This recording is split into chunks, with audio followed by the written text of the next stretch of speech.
Gentlemen, the show is about to start in 10, 9, 8, 7, 6, 5, 4, 3, 2, 1.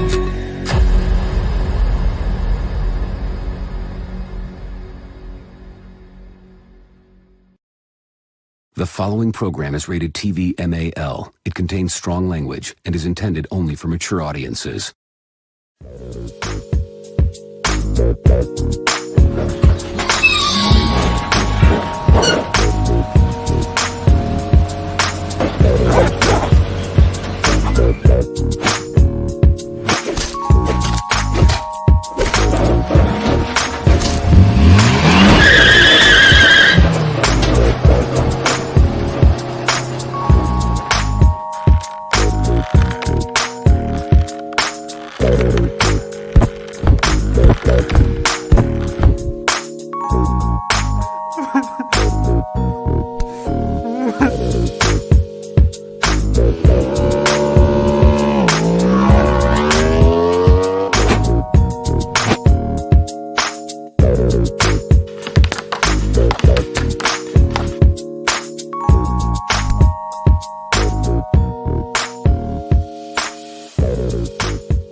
What is the deal, Raider Nation? Top of the evening to you guys, man. It is Saturday, yes, indeed. Welcome to the Dyrti-Lunatik show. Well, yours truly, Lunatic. Dirty might be pulling up, but he might not because he has some other engagements he has to attend. And it's your guy. You know what I mean? Maybe Stan might pop up. You never know. I don't know. I think Stan's somewhere doing some shit. But we rocking and rolling with the nation, so it don't really matter. We got y'all, you know what I mean? Salute to everybody that's watching, man. I appreciate each and every one of y'all for your support, man. Thank you. Shout out to the world's most dangerous chat, baby. What's the deal? What's the deal? Let's go ahead and get into hollering out our extended Raider family. You feel me? We all one nation. That's how it go. Hey, Pub Stunt, what's the deal, man? Top of the evening to you. Yes, indeed. Robert Pena's in the house. Yes, sir. Let's see who we got. We got the Nation Nightmare. What is the deal, my guy? Thank you for pulling up. Ozzy, what is the deal? We want Ozzy. He was 1 second from around the way. Ozzy. What's up, Ozzy? What's the deal with it, man? Hey, thank you for pulling up. Unfazed, what is the deal, man? What is the deal? Oh, we live now, baby. We live now, for real. Live and uncut. Yes, indeed. Truly, Tony, what's the deal, man? What's going on with it, my brother? Thank you for being here. Yes, indeed. Yes, indeed. Who else we got up in this BIH? OG Faye, what is the deal, man? Top of the, or I was gonna say morning. Is there? Hey, if you're on the East Coast, top of the morning to you. If you're in the Midwest, top of the morning to you as well. To the West Coast, we on our last hour until we hit midnight, baby. Hey, shout out to all y'all, man. Thank y'all for pulling up. Ray Love in the house, man. What is the deal? Yes, sir. Let's see who else we got in here, man. We got Raider Paul. What is the deal, man? B Al, man. What is the deal? Top of the evening to you, man. Thank you for being here. Yes, indeed. Yes, indeed. Let's see who got their Henny and their greenery. You know what I mean? For real, for real. We got Deshay Magnum. I hope I'm saying that right, my brother. I hope I am. For real, for real. Top of the evening to you. Thank you for being here. Yes, indeed. Let's see. Who else we got in this place, man? Who else? Ja Raider, my dude. Tops to you. Thank you for being here, man. Thank you for the support. Yes, sir. We got RDF, NWA all day. You already know how that go. Don't stop and won't stop. For real, for real. Yes, indeed.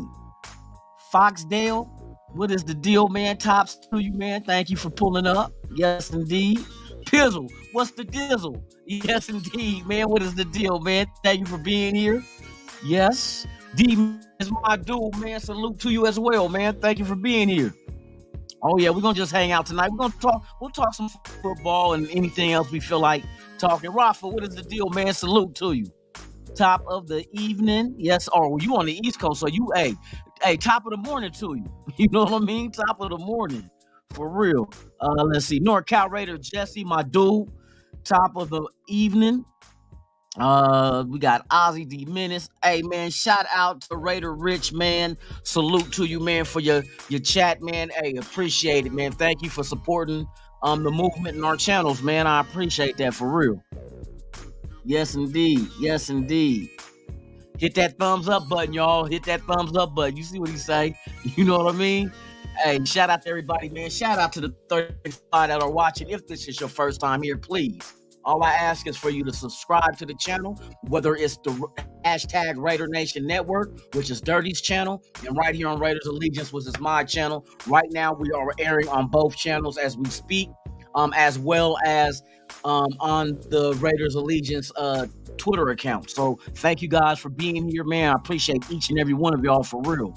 Let me see who else we got up in here, man. I got Robert Pena, I got Ozzy, I got Raider Twan. What's the deal, man? And I'm gonna put out the link so anybody, if y'all want to pull up, y'all can pull up, man. Like I said, I don't think Dirty might make it tonight, but we can still rock and roll with it, man, and have some laugh. Hey, P Steve, what's the deal, man? You know, we up late night, man. Hey, you at work? You doing the graveyard tonight? Just checking. Let me know. Truly, what's the deal? He's on the moon. 32%. Oh, shit. Shit. You know what I mean? I feel you. Shit. I'm about to get a little something in me. You know what I mean? Let's see. Curtis Williams, my dude. You know I had to pop in fresh on the club. Oh, from the club? Oh man, hey, appreciate it, man. Salute to you, my brother. Thank you. Thank you for real. Man, thank you for doing so. Man, let me see who else we got in here, man. I think that All Eyes on G. What is the deal, man? Top of the morning, evening, wherever you may be. Yes, sir. Let's see. Did I forget anybody else? Raider. Let me see. Let me see. Move that out the way. Who else we got? I got Pena already. Raider Fontaine, what's the deal, man? Tops. Thank you for being here, man, for real. Who else we got? We got Isaac Rojas. What is the deal, man? Oh shit. Thank you for the chat, BL, man. Hey, thank you for the super, my brother. For real. Appreciate that. Let me get to it so I can post it. Man, I fuck with all y'all, man. Thank y'all, man, for supporting our movement. Thank you for supporting the channels. Like I say, my platform is y'all platforms. Y'all can get in the chat, correlate with each other, man. Well, man, it's all kind of good shit. I like fucking with y'all. Ain't no other fan base fucking with ours. That's facts. That is facts. You feel me? Big at BL once again, man. Hey, salute to you, my brother. For real. Thank you. Let me see who else we got up in here. I think D Minutes I got, Raider Twan I got Raider Paul. What's the deal, man? Tops to you, NorCal Raider Jesse, All Eyes on G. Okay, that's about it for right now. All right, salute to everybody out there, man. Thank y'all for being here, man. We just gonna talk some shit. Twan, if you wanna pull up, man, I'm about to shoot you the link in your what you call it. Or matter of fact, I can do it on here. I gotta pin that shit too, man. That'll make it easier. Yeah, we just gonna fuck around with the fuck arounds, man. Bam. You know what I mean? Whatever we want to talk about is what we gonna talk about. No holds barred, no cut. All Raiders, no cut. Yes, sir. All right. So I was reading some shit. They were talking about here. There's a few things I want to mention because I think there's a lot of false narratives going out there about the Raiders and the direction they're going and the people that's here and then the previous people that was here. And there's a lot of shit that we were being thrown our way that was bullshit. And it just didn't make sense. But one thing is, Michael Lombardi had stated that, matter of fact, let me see if I can pull this up.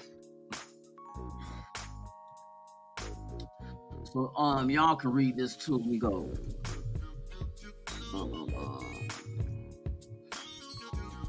It was interesting about Darren Waller. You know what I mean? About what went on with him. Raider Chris, what's the deal, man? Tops to you. For all Alfredo, the boss with the sauce. Hey, keep on coming in. I am the Bay. What is the deal? That's right, shit. We all here, baby. We all here for real. All right, let me get to what it was said by Lombardi. This nigga rocking. Who's this right here? I don't know. Let me see. I gotta go home with it. I gotta go home with it. All right. Let me get in this. Oh, that's nasty, motherfucker. Motherfuckers be posting some way out shit on Instagram for real. All right, so let me tell you exactly what the hell is going on. All right, so Lombardi, they was talking to Lombardi about what happened with Waller, and what kind of led, not the only thing, but one of the things that led to them deciding to move on from Waller and trading him to the Giants. The one thing that was stated, and I'm gonna read it. Okay, Michael Lombardi on the factors that led to the Raiders' decision to trade Darren Waller. They said on the bye week, Darren Waller, went home and just didn't talk to anybody. Just went home and left a message. So I think and somebody said something that kind of correlates and it made sense. Like they was getting at Amari Cooper vibe. You know how Amari Cooper kind of like started separating himself from the team? Wasn't really like pushing himself away type shit. That's what it seems like they were saying Waller was doing. Pushing himself away. You know what I mean? And don't forget that, you remember when everybody was outraged because Waller wasn't at the game. He was at the Aces game with watching his girl play. Remember, people was uptight, and that's why I trip off of them. While all of a sudden now, people were mad because he got traded, and they were saying get rid of him back then, which we should have, because we could have had a higher draft pick. You know what I mean? But they didn't. They chose to do what they did, freed up $11 million and got a 3rd round pick. And believe me, this draft is deep as fuck at tight end. I'm talking about deeper than Atlantis deep at tight end. They got some monsters out there in the tight end game as far as like dude from Georgia. And ladies and gentlemen, boys and girls, gather around. It is the inventor, the creator, the manifesto of brown crackers himself, who can catch any fish with a hook and some yarn. Hey, one and only Raider Twan. What's the deal? What's good? Man, we just hanging. Hey, you was talking about the white tiger? The white tiger? Darren Waller? Yeah, man, they was, it came out, Michael Lombardi came out and said that it happened during the bye week, that he just went home and didn't talk to nobody, just left a message, and that was it. You know what I mean? And somebody has made a statement that it kind of gives them that Amari Cooper vibe, because you know how Amari Cooper seemed like he was starting to, pull himself away from the team, and you know what I mean? So yeah, maybe it was in Waller's mind that he was ready to go. You know man, before I say anything, blessings to everybody in the chat. Salute to everybody. Y'all know love comes from over here. You know what I'm saying? Love to each and every one of y'all, for real. That's right. Yeah, you know what? Yeah. And I'm gonna bring up JT, but JT said something, and it really sticks to me because I actually work with, with people of today, the young people of today, and to be honest with you, they're special. They're special. You have to handle them with care. And certain people, you know what I'm saying? I'm just throwing this out here. There's just certain players nowadays that they're just a special type of breed, and you have to handle them a certain way. Now, handle with care. yeah. It's almost handle like with care. Yeah. It's almost. I mean, it's like hunting. You know what I'm saying? You don't go in the forest trying to hunt a deer making hella noise. You know what I'm saying? You got to creep up on that fool. You know what I'm saying? You got to, have your little decoy stuff on. There's a whole lot of things you got to do to bag that deer. And what's McDaniels in the staff? You kind of almost have to kiss their ass. I hate to say it, but it comes down to that. And was McDaniels and Ziegler willing to do that? You know what I'm saying? Does their track record say that they're that kind of people anyway? Exactly. Let's look at that. I think they're. You know what I'm saying? Yeah. So with that being said, am I surprised that Darren Waller did, or technically or allegedly or however you want to play it, Darren Waller did what he did? No. Does it kind of make, because that wasn't the only incident. Does it kind of make sense now that they were okay with getting rid of Waller at the value that they got rid of Waller? It makes a whole lot of sense something now. To get rid of him. Yeah, because it's like if Darren Waller is already showing the signs that he doesn't want to be a part of this, or that's not cool with me as Ziegler and McDaniels, then I'm gonna try to get whatever I can out of you. You know what I'm saying? You know what? I think that's what they did. Do you remember when it was that Waller got injured? What week? I don't remember, because I'm trying to put one and one together. And somebody brought up a good point or asked a good question, which is Alfredo. Yeah. He was asking what week was it that the bye was, and the bye came early in week 6. Yeah. Was he hurt then or after then? Oh, matter of fact, I can look that shit up. I might would have to dig that up, because right now I wouldn't be able to. No, I know exactly what to do. I can find that shit. Okay. All I gotta do is just go back to last year's schedule and then look at his stats and see what games he played in. Got it. So then, hey, man, maybe this is just part of the puzzle. Maybe, it was the beginning of what was bound to happen. You know what I mean? You remember we were talking about him going to the basketball game and not being there at the Raider game on the sideline. Yeah. And you know that factors in, because he like, look, I'm getting this plum over here. You ain't gonna mess up this plum I got. You know what I'm saying? But is she the kind of girl to have her man wrapped around her finger? Like, so we're all this is all speculation. Don't take my word for you know what I'm saying? Yeah, don't take it. What they say on Reading Rainbow, don't take my word for it. You know what I'm saying? Don't take my word for it. But we're all speculating here, but it kind of makes sense. Look, Loon, I don't like you, dog. You know what I'm saying?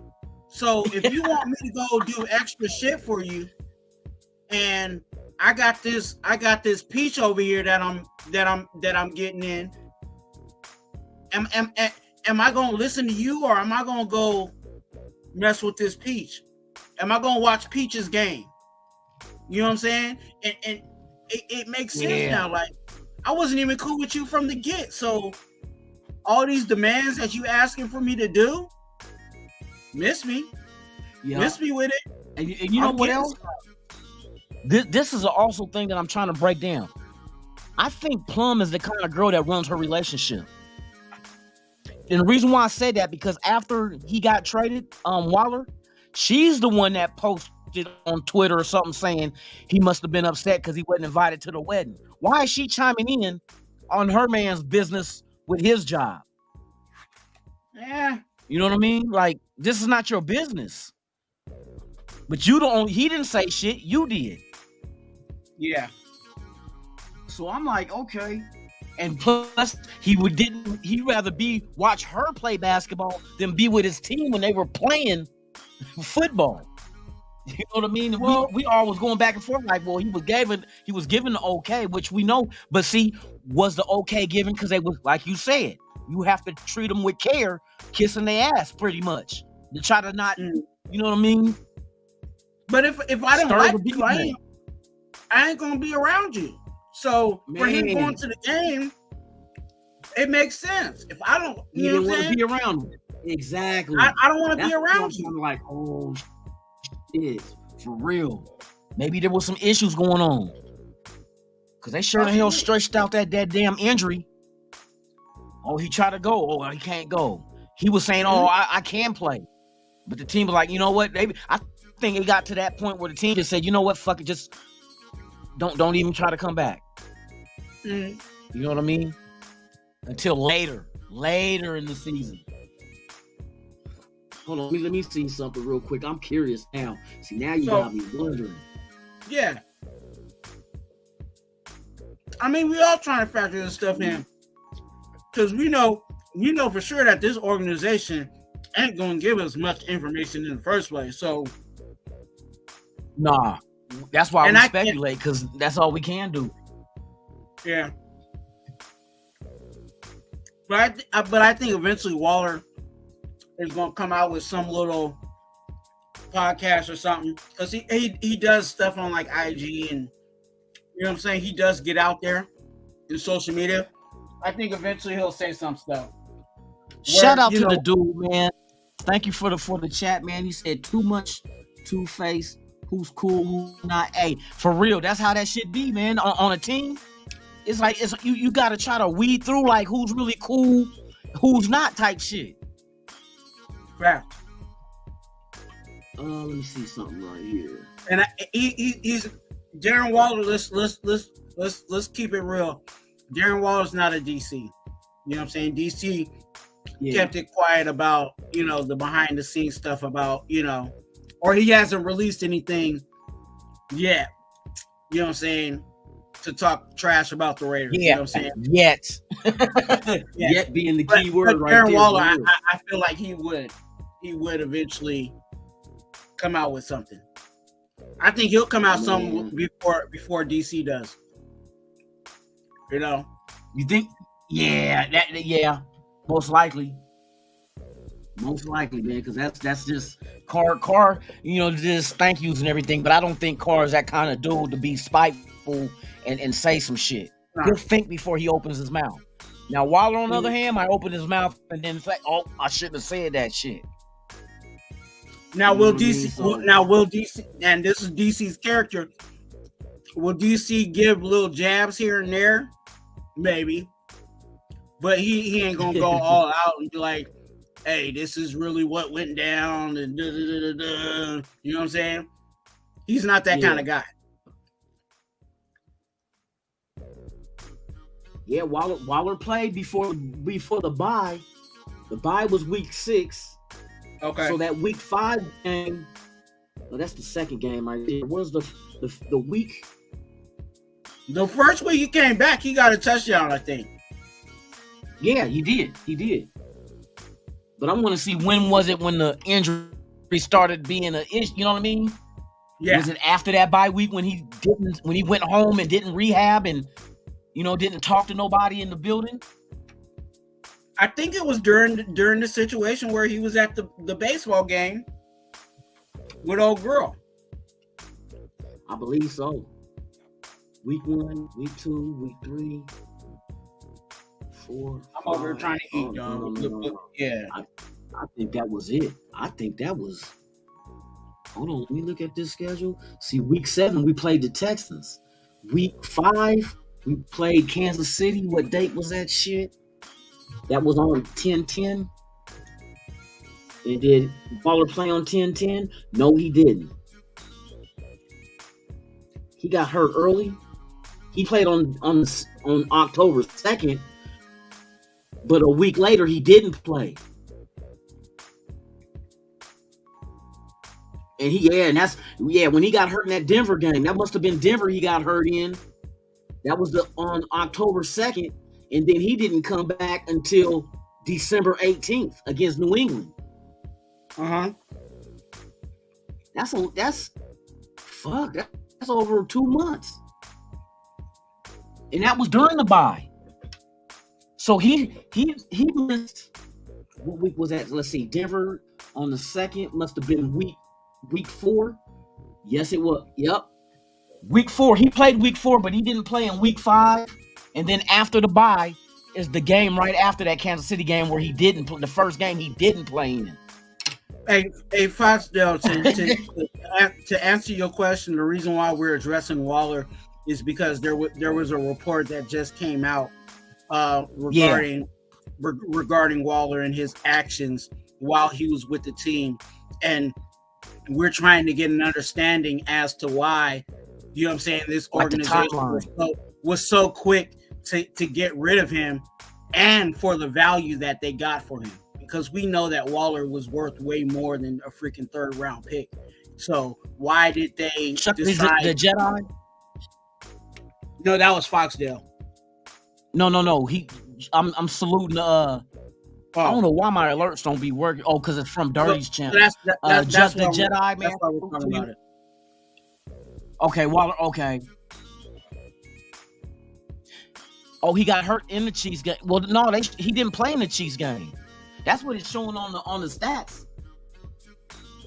Because he only had stats for that Denver game that was a week before, and then on it shows that he didn't play again until December 18th against the Patriots. He has no stats for the Chiefs game. But maybe he didn't get no stats because he got hurt early. I don't know exactly when in the game he got hurt. But yeah, that's kind of, was he pouting? You know what I mean? Right. I don't know, bro. It's I'm just trying to read in between the lines. Yeah. Went on IR on week 9 and 10. Okay, got you. Let me post that up so people can see that. Okay, hey, thanks, okay, yeah, we're just trying to come up with the timeline. That's it. Hey, Cortez, ladies and gentlemen, we got Raider Cortez in the building. What's the deal, yeah. Cortez? Nothing. I think. Oh man, we just hanging talking. Game. He did get hurt in the Chiefs. It was a Chiefs game. Yeah. Okay. Yeah, like the first half. I was up here looking at the first stats half of the game. It was like did he have any catches or anything in the Chiefs game? Nah, I don't think so. I think he might have had 1 or 2 or targets. I don't think he had any. Because I'm on ESPN looking at all the games he played in and his stats, and there's no stats for that Kansas City game. No, because I think he got hurt in like the beginning of the second quarter or the first. Okay, because they leave off at the Denver game of week 4. Yep. And then he skipped from that and ain't been in the game since December. Yeah, bro, that's I don't know why he did that shit. And now it makes me think, you remember when he was going to miss the preseason game and was over there watching the WNBA? Yes. Yeah, he started, bro, like trying to put this shit together, like, man. Yeah, what? Was he trying to, like, you know what I mean, separate himself from the team? But that's and then you guys remember when Carr and Devontae was talking about people not getting like wants to do the plays and stuff or wants to be part of the team? I think Waller okay, all eyes on G said he was in the game for 6 snaps and left. Okay. Damn. So that's the timeline. Michael, like I said, Michael Lombardi came out and said that was what started leading up to the fact of him getting traded, was when he got hurt on the bye week. He went home and didn't talk to nobody. He left a message and that was it during the bye week. And what I heard, I think he went to like Southern California too during the bye week. And I don't. And think if he got hurt before the bye week, he's supposed to rehab at the facility. Yeah. You're not supposed to leave if you're injured. Yeah, you can't go nowhere. Rehab. Yep. And then he said that he didn't get cared. He didn't care if he got fined or nothing. Maybe he started getting. He was doing rap videos while supposedly he was hurt. Did you guys see some right before he came back? He put out a video of him. But hamstring was cool. Then, but that timing and Lou knows this. That timing could be way off. Because I can make a music video right now and release that shit in December. Yeah, we don't know when exactly. It doesn't necessarily mean that. That's not necessarily a timestamp as to he was injured. You know what I'm saying? Making yeah. I understand, Juan. Yeah, damn. Yeah, it's crazy. It's crazy. Now the other thing I want to address, you know how they were saying when Carr was here, how McDaniels didn't let him have control of the offense, right? Yeah. Like to call audibles and shit. Then why Garoppolo come and say the one thing he likes about this offense is the control the quarterback has? That's a quote. Yeah. So somebody either lying. Yeah. So that's what I'm saying. All this information coming out, it's all different shit that's not adding up to what, you know what I mean? I don't know what's been said. So and that's what we're running into. And I think, and I said this, and I'll say this here too. I think that's another reason why I personally like that. You know what I'm saying? Do I really, am I in love with Jimmy G as a quarterback? No. But that type of quarterback that knows the offense, I'm with it, because we need to see what McDaniels is really about. And the only way that we'll figure that out is if we have a quarterback that really knows this offense, because again, we can see if the play calls are wrong, we can see the audibles that we didn't see last year, you know what I'm saying? All of that. You know what I'm saying? And we could make the comparison of not necessarily Carr's better than Jimmy Garoppolo, but to see what McDaniels is actually doing. Yeah. What he could do with his own quarterback, and those. Because he has no excuse. He's his guy. Foxdale said McDaniels and Ziegler's are liars. I don't think they're liars because, like we just said, they don't never tell us shit. So how do we know they're lying if they never tell us shit? And when I went up to the Seahawks game, I got to meet Dave Ziegler, and I got an autograph on Derek Carr's mini helmet, and like he's cool to the fans. He'll come over, sign what you want him to sign. I have a lot of I respect Ziegler and stuff like. Us on the outside looking in is like we look at it like with the Carr contract when they gave him the extension. It's like, well, you said you gave him an extension. Why did you give him an extension if you was gonna let him go? I think it was just in the case. What if Carr did ball out? We make it to the playoffs and went deep. You don't get rid of him then. You know what I mean? But I think that New Orleans Saints game kind of fuck. You know what I mean? That Saints game really it made a lot of people unhappy in that building. And it was not just the front office; it was the players too. And the crazy thing in that game, Jarrett Stidham, didn't he move the ball past 50, but Carr couldn't in the game? Did he come in that game? Yeah. Stiddy came in towards the end of the game. Carr never went past the 50-yard line in that game. Yep. You're right. And Stidham did go past the 50-yard line. See, and then the decision to bench Carr was not even Ziegler or McDaniels. They was going to plan to let Carr play the last 2 games of the season, but Mark Davis said he was done. Let's see what these other guys got. So, I mean, you can't be mad at them for the benching of Carr because it wasn't their plan. When the owner tell you to, damn it, you better do what that owner say. You gonna get 50 lashes. And the crazy thing with Josh's offense, we may not see the same plays that he used last year because he switches it always up, and maybe some other plays this year that fit Jimmy G style. You're right, because I mean, any coach would would tailor the play calling around what the strengths of your quarterback is. You know what I mean? If you had, for instance, if you had Peyton Manning as your motherfucking quarterback, you're not running RPOs with him. You're not doing bootlegs because he's not a mobile dude like that. Fact. So why would you even call those plays? We shall see. Oh, let me see what Ozzy say. With the whole narrative. Hey, what's good? What's good? How you doing, man? I agree, Ozzy. Those statements. That's why I'm saying the shit coming out being said by players. I'm like, Rafa, what's up with you, Raf? I'm very good. Like, you just gonna sit there and not say nothing, though? Yeah, for real. Like, you could tell us when WrestleMania is. You can do that. It's gonna be on April 1st and 2nd. Yeah, that's what I thought. Where's it gonna be at, Rafa? In 2 weeks, huh? Yeah, there's gonna be one of the. It's gonna be an update for the next 2 weeks. It's gonna be on April. It's gonna be Where on April. Are they hosting Saturday, at? Saturday and Sunday? Where they gonna be at? Yeah, I'm gonna be Charlotte, live streaming the North Carolina. Oh yes. No. Yeah, that's what I just live right there. But look, Are you gonna go?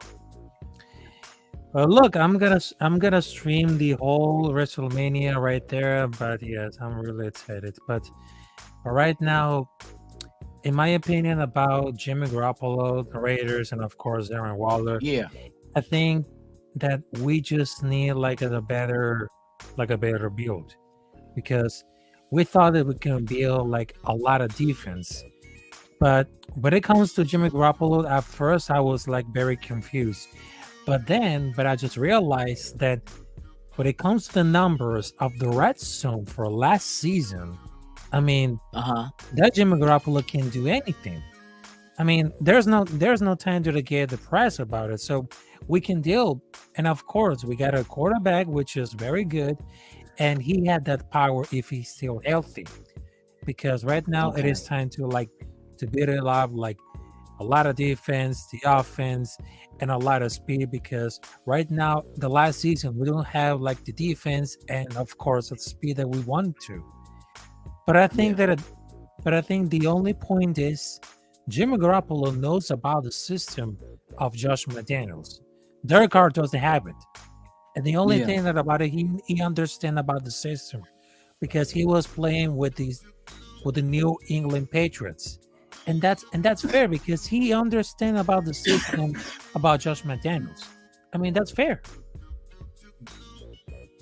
Hey, so Rafa, the Panthers are they getting the first pick in the draft. What do you think the Panthers going to do?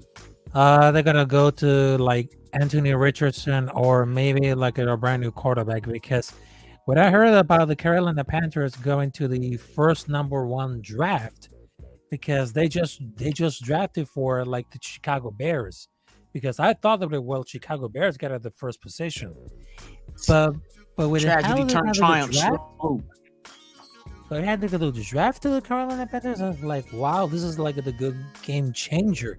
But right now they're gonna decide like they're going to stick with Anthony Richardson or maybe like a quarterback for the college football. I think they're gonna stick with Anthony Richardson.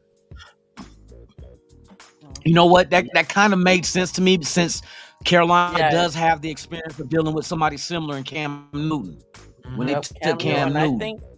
So maybe they see this as a version of Cam Newton with Richardson. I think they want to bring that back. Yeah, that's if they go that route, then I understand why. That's probably why the rumor came out that Richardson could go number 1 overall because somebody leaked something out of Carolina. You know what I mean? Mm-hmm. I said, but I heard Carolina could play back. I said good luck with that. That they moved up and spent all that draft capital for a quarterback that I don't think is going to be a clear starter. He can't be, not right now yet. You know what I mean? Like they say, that man's accuracy is not good. Period. Yep. Now you got the God-given ability; he can jump high, run fast. You know what I mean? You got all that measurables, but you don't need a quarterback to run a 4.3 or jump a 40-inch vertical. If he was a wide receiver, our jaws would be dropped like wow. A 6'4" wide receiver that can run a 4.33 and jump 40.5 inches. Well, we could use him, but he's not a receiver. I still wouldn't give a number 1 overall for a wide receiver. No, hell no. Hell no. No, you know what I mean? I don't know. I wouldn't either. I don't care if it's just right.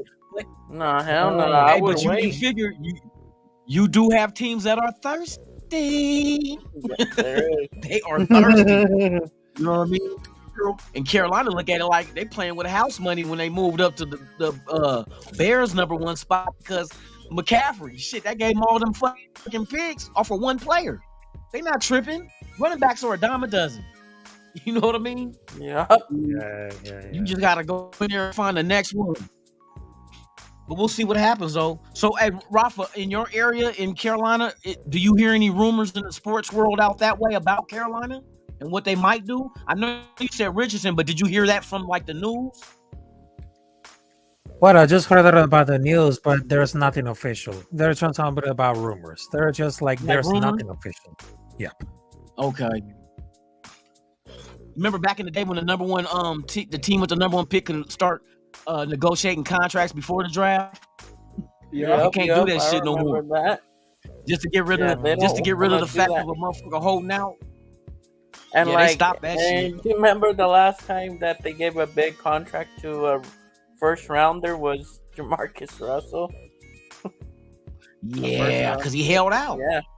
You knew he was money hungry. Do that no more. Nope. That's when they started coming out with wherever you were slotted at in the draft reflected the money you was gonna get. Yeah. So they made sure motherfuckers wasn't holding out no more because them college players, boy, I tell you, Jamarcus did that shit. He didn't pop up until what was it, week 1 of the regular season? 60 million guaranteed. God. Oh yeah. Holding teams hostage. Yeah. Boy, I tell you what, I know Codeine made a whole lot of money that year. Hey, have you guys was been off that hearing purple drink?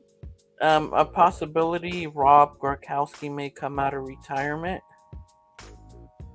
You always talking about coming out of retirement. Hey, listen. I told people don't be surprised if the Raiders talk Gronkowski out of retirement. I'm telling you, because now you only got to put Horsted as your only tight end. You let Morrow walk. You trade Waller.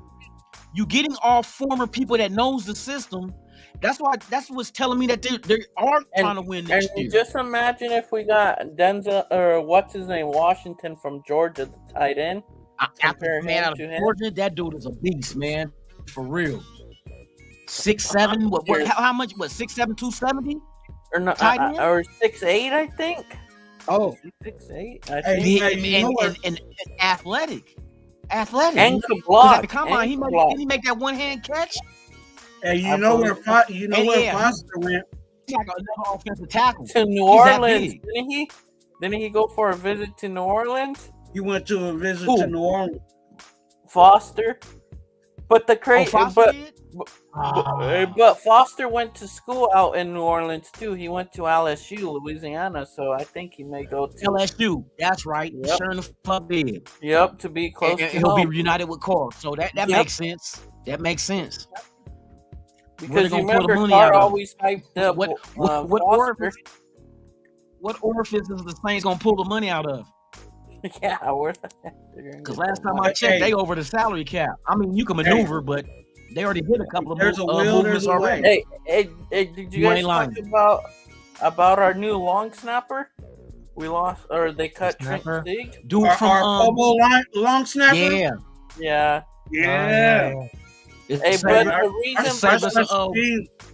But the reason is because didn't he get like 4 penalties last year?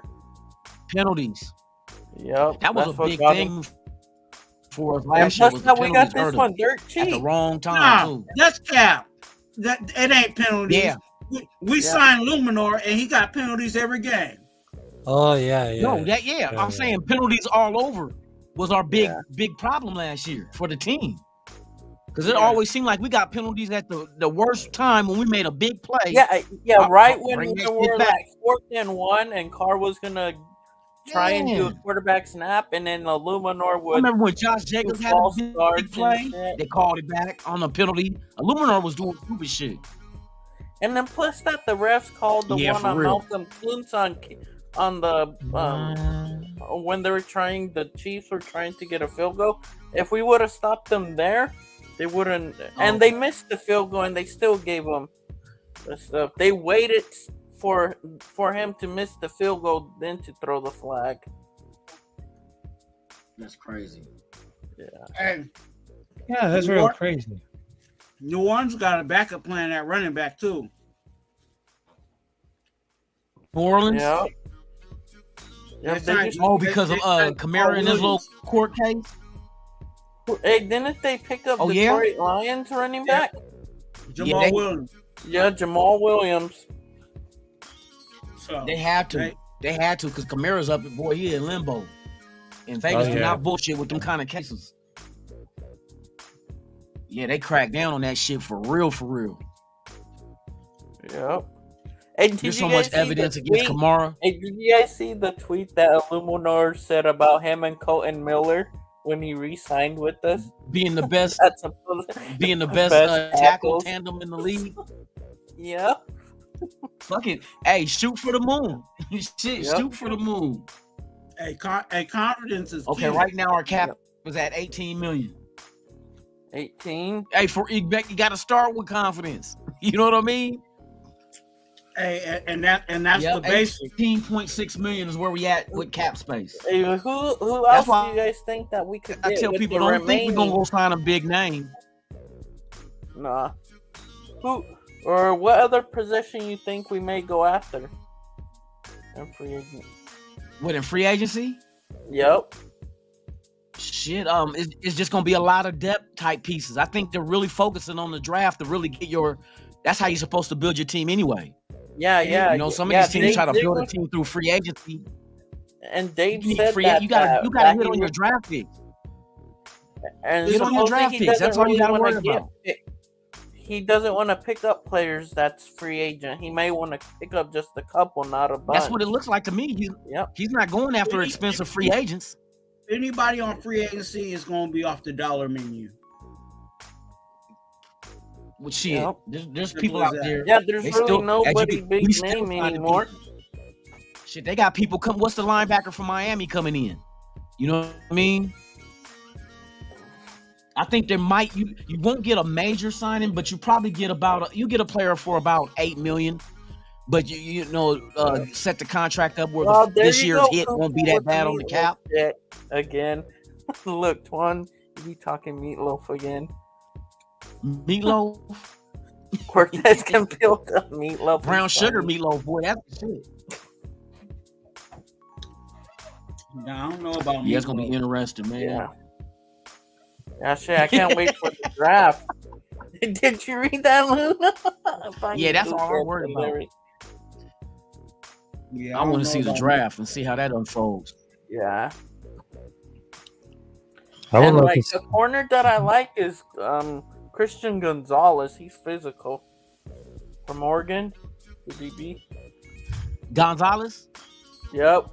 You mean Christian Gonzalez? Yeah. Yep. Oh. Yeah. From the Ducks. The mighty Ducks of the Northwest. Quack, quack. Hold on a minute. I know we got 13 picks. I know we got 13 12. picks, but hear me out on this. If we went strictly D tackle, linebacker, and corner all through the draft, that's all we picked, I would be fine with it. Yeah, bro. Man. Yeah, but think about it. Because you have to factor in like and that's why I'm saying hear me out on this. If they strictly went defensive tackle, linebacker, and corner, right? 13. Figure out how you want to split it up. Whether they got 4 D linemen, 4 linemen, whatever, right? If they did that, at least some of them is gonna hit. That man, say that shit. Oh yeah, I agree. The ones that hit, I agree, Twan. The ones that don't hit, this is my theory. Then cut. All you gotta do is bat 500 at least. Hit on half of your picks. That's all you need. That's like a whole draft worth of hitting every round. 7 picks in the draft. If you hit on half of your picks, And it don't matter where you get them from, because you'll find a diamond in the rough in the 5th round, and you might pull somebody in the 2nd that don't live up to a 2nd. And then plus that's some undrafted too. You know, Ziegler. Man, that's another factor. Undrafted, yes. And a lot of them. This defense is so deep in this year's draft that there's going to be a lot of defensive players after the draft that's still available. Yeah, and plus last year we did it. They make starters out of their undrafted players. Palomar. Yep. You got Palomar, made the team, undrafted. Chase Garbers, undrafted, made the team.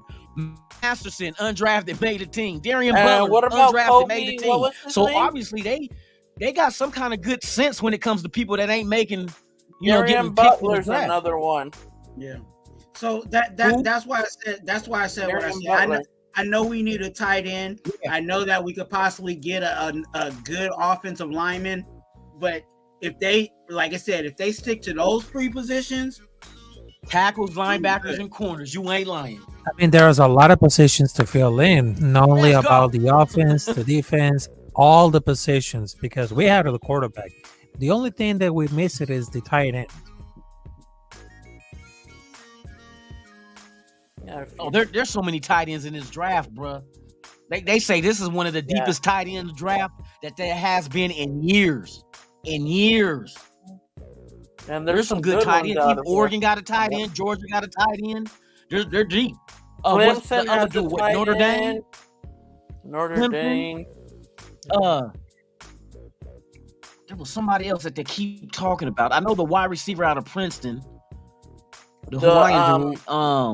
There's one from South Dakota State that's good. South Dakota State. Yep. Okay.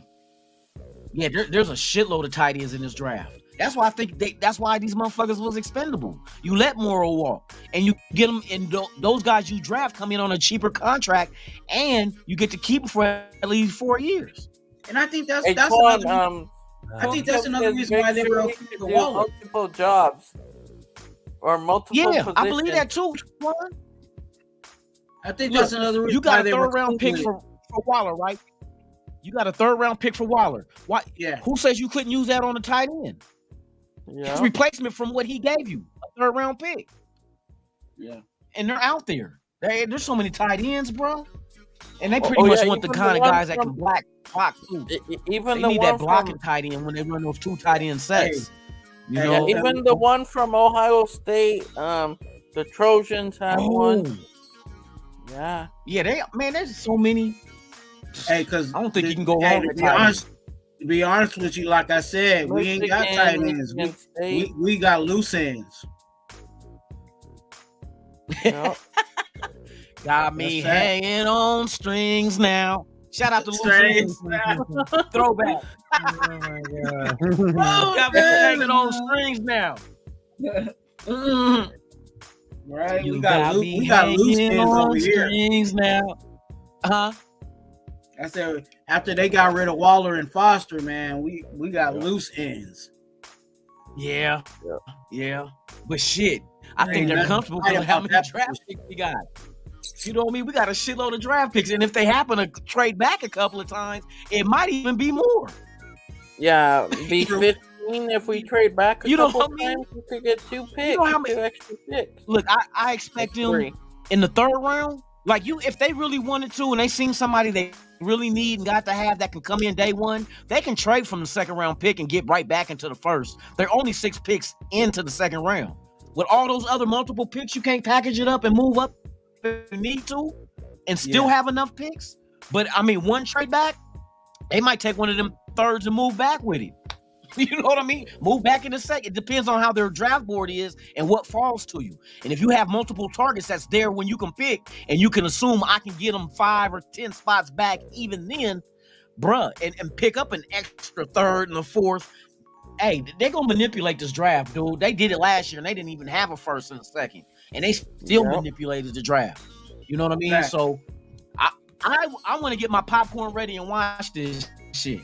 That's what I want to do. And that's why my pressure's on Ziegler. I want to see exactly what their game plan is. Show me. Yeah. Show me what you're doing. Because I know we don't know shit. They ain't gonna tell us shit until it happens. It was crazy last year when we was having the draft. You didn't even know who the hell we was picking until they announced it. Nobody knew no rumors. And it said that first, the Raiders are taking such and such. You didn't even get that last year. Nope. And Dave Ziegler, I remember what was it, the first pick was fourth round when they was third round when they got Zamir White, right? all rookie, wasn't he? Yeah. Dylan Parham was an all rookie. Yes, the lineman, right? Parham. Yeah, first Bruh. first pick of Ziegler's. We didn't even know until they announced it. Yep. Cause I remember I'm at the draft waiting for them to announce the pick when they did the Zamir White pick, and I'm looking at my phone like, is somebody gonna leak out the information and be like, oh, the Raiders are said to be taking such a. I didn't see none of that shit. I had to wait. It was a little family on the stand, and the little girl was the one that announced Zamir White's name. I'm like, Zamir White, running back Georgia. Caught me off guard. You didn't hear no leaks until after she called Heck me. no, bro. They keep everything Zamir, quiet Zamir too. White. All their moves are very quiet. They don't let nobody know what they're doing. Yeah. Keep their moves tight. Yep. Yeah, So that's why earlier I was time on Thursday, April 27th, I'm gonna be there. Hey, I want to see how this shit unfolds, man. What if they move back from the second pick? It all depends. Because if they're not going after a quarterback that high and as deep as defense is, they're going to be a good quality. You're going to get a Gonzalez or, you know what I mean? Something like, if you want to go Carter if he falls, there's going to be somebody there. There's good corners in this draft. There's some good DTs. You know what I mean? Secondary, especially the man, there's so many fast-ass defensive backs. bro, and some good with like I see 6'2" corners, 6'4" safeties. Hey, do Man, not be with surprised if speed. they'll take. They may take Spencer Bennett in the later rounds because he's won You 2 could, championships. like I said, they He has can that move winning with pedigree. the ammo they have. They can move up or they can move back. They can do. Yep. This is the kind of draft they can do what the fuck they want to because they got that many picks. You know what I mean? And when you start getting to the meat and the potatoes of the draft, like we got 2/3, we got 3 5s, 2 6s, 2 7s. We're multiple picks in the middle and the end of the round. And the first 3 rounds, we got shit to package up. 4 picks in the top 100. Yes. As of now. Because if these motherfuckers move back in the first 3 rounds, you know what I mean? You could, like I said, you got 2/3 now, so you could trade one of them back, keep your highest. And I forgot 3rd round pick, but the second one, move that shit. I forget one of the teams had the most, like I think 15 picks in one draft. I forget who it was. See, and that 3rd round pick is in since it's a compensatory that we got from the Giants, which is the 100th pick round. Which it's like the 4th.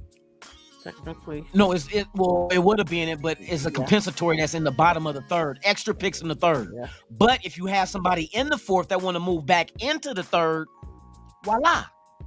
You got a pick in the 3rd round at the bottom. Yep. And those are the kind of picks that become valuable for people to move from one round into the other without giving up too much. Mm-hmm. So bring it.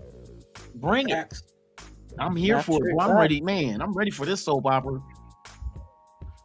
Yeah, shit. It ain't the 27th yet? Nah, it's still it's still like over a month out. We got six more weeks? Yeah. No, about 7. No, about 6. About 6. That's right. We got 2 left. 2 left now. We'll be in April, and then we gotta wait for these motherfucking weeks to peel off the fucking calendar. 4 weeks to go. Bro, but 27, 28, 29. Man, this free agency is moving pretty quick. Yeah. I kind of figured they wasn't gonna go after no big name. When you got that many holes on defense, you don't just slot one player and give him $20 million a year. You know what I mean? And we were only 50 under the cap. You don't give half what do you guys think about player. our 2 defensive players that we got in free agency so far? I think they're solid. They're solid. They're not like. I think they're the kind of players that work well with others in a system. You know what I mean? Like they're better as team players than individual stars. That's how I look at them. Like, and they love football. They're hard. And they come and like they're going back to they're like a bunch of little Max Crosby. I'm going back to Dave Ziegler when he was part of the Patriots. They went for no-name players and free agency and in the draft. Like they never went for no big names. I think his last year when they signed both of the tight ends and Judon, that's the most I think I've seen him spend on players. The 2 tight ends. Shout out to David Chappelle, man. Hey, the senior. Yep. Man, right on, man. Y'all hit them thumbs up, man. Hey, subscribe if you haven't, man. Thank y'all for being here. I think what tells me what they're looking for people that can work as a team. You know what I mean? Like together in unison. Because that's why I figure why they're keeping the offensive line intact. They want to keep that continuity going. You know what I mean? Keep that 5 that's used to working with each other and moving as one. And they're getting these kind of guys in the defense to do the same shit. You know what I mean? I like what's dude from Pittsburgh, the linebacker. You go watch his tape. This dude is a baller. Yeah, Robert. Man, he loves playing this game. And does not overthink his gaps either. He doesn't pursue it right away. He waits until the player gets there and then smacks him. You know he was a teammate of Max Crosby in college, right? Yep. Played against each other in college. Michigan. Yes. On the same defense. I think we got another one with him, dude. And the crazy thing is he's not afraid to tackle a big back either. He's tackled and He stopped. Yeah, he hit Fine, what's the name Derrick for real. Henry. He's done Jacobs. Mhm. He's tackled Jacobs. There's a bunch of other. Nick He's Chubb. just He's He's winning just a again. football dude, man. Yep. He's like an old school type football player. You know what I mean? He's like He a don't give a Bill damn. He like ain't no Romanowski fear. type. He may not Yes, be Bill. you hit that Exactly. exactly. Yep. Hey, I call him this, but I say it respectfully. He's a football dickhead. That's what Romanowski Oh, was. damn. And not He's just afraid. a Like, football like you. dickhead. He's just all Oh, football. my That's God. And like, and I like how his tackling is. Like, he's not afraid to yeah. tackle. Like, he'll get there and wrap up. Like, not And then you come from a franchise that's always known for their that defense. freaking has good In linebackers. Pittsburgh. And they teach their Man. linebackers how to play. Yeah. Yeah. I like that. I like that addition. What about Epps? I like Epps too, though. Yeah. Epps is good Coming too. over from He's Philly? and Bruh, yeah, he's the Philly. same kind. There's no fear. Yeah, There's no fear in him. He's more of what we thought Abrams would have been. He's more Yeah. better than Abrams. But make better choices, I hope. Take better angles. I'll say this about those two guys. With a simple comment. We got younger. All right. Harmon left. That's another And point. Perriman left. That's another point. Yep. Yeah, another point. We got younger at the position. Yep. And we needed to, you know what I mean? If we're trying to build for the future, you got to have guys that's young enough to be around for the future, you know? It makes sense to me. Like I said, it makes sense. Will it work? That's another story. And then hopefully Mary could get this under control too this year. Playing better in the defense would work perfect with them too. I wouldn't mind for them bringing Harmon back, to be honest with you. Yeah. Just to keep that veteran dude there, you know what I mean? Because it looks like they're rolling with Palomar at the other safety spot. You know what I mean? Backing up and freaking he has promise. He has promise. And Patrick Graham loves to play with 3 safeties on the field.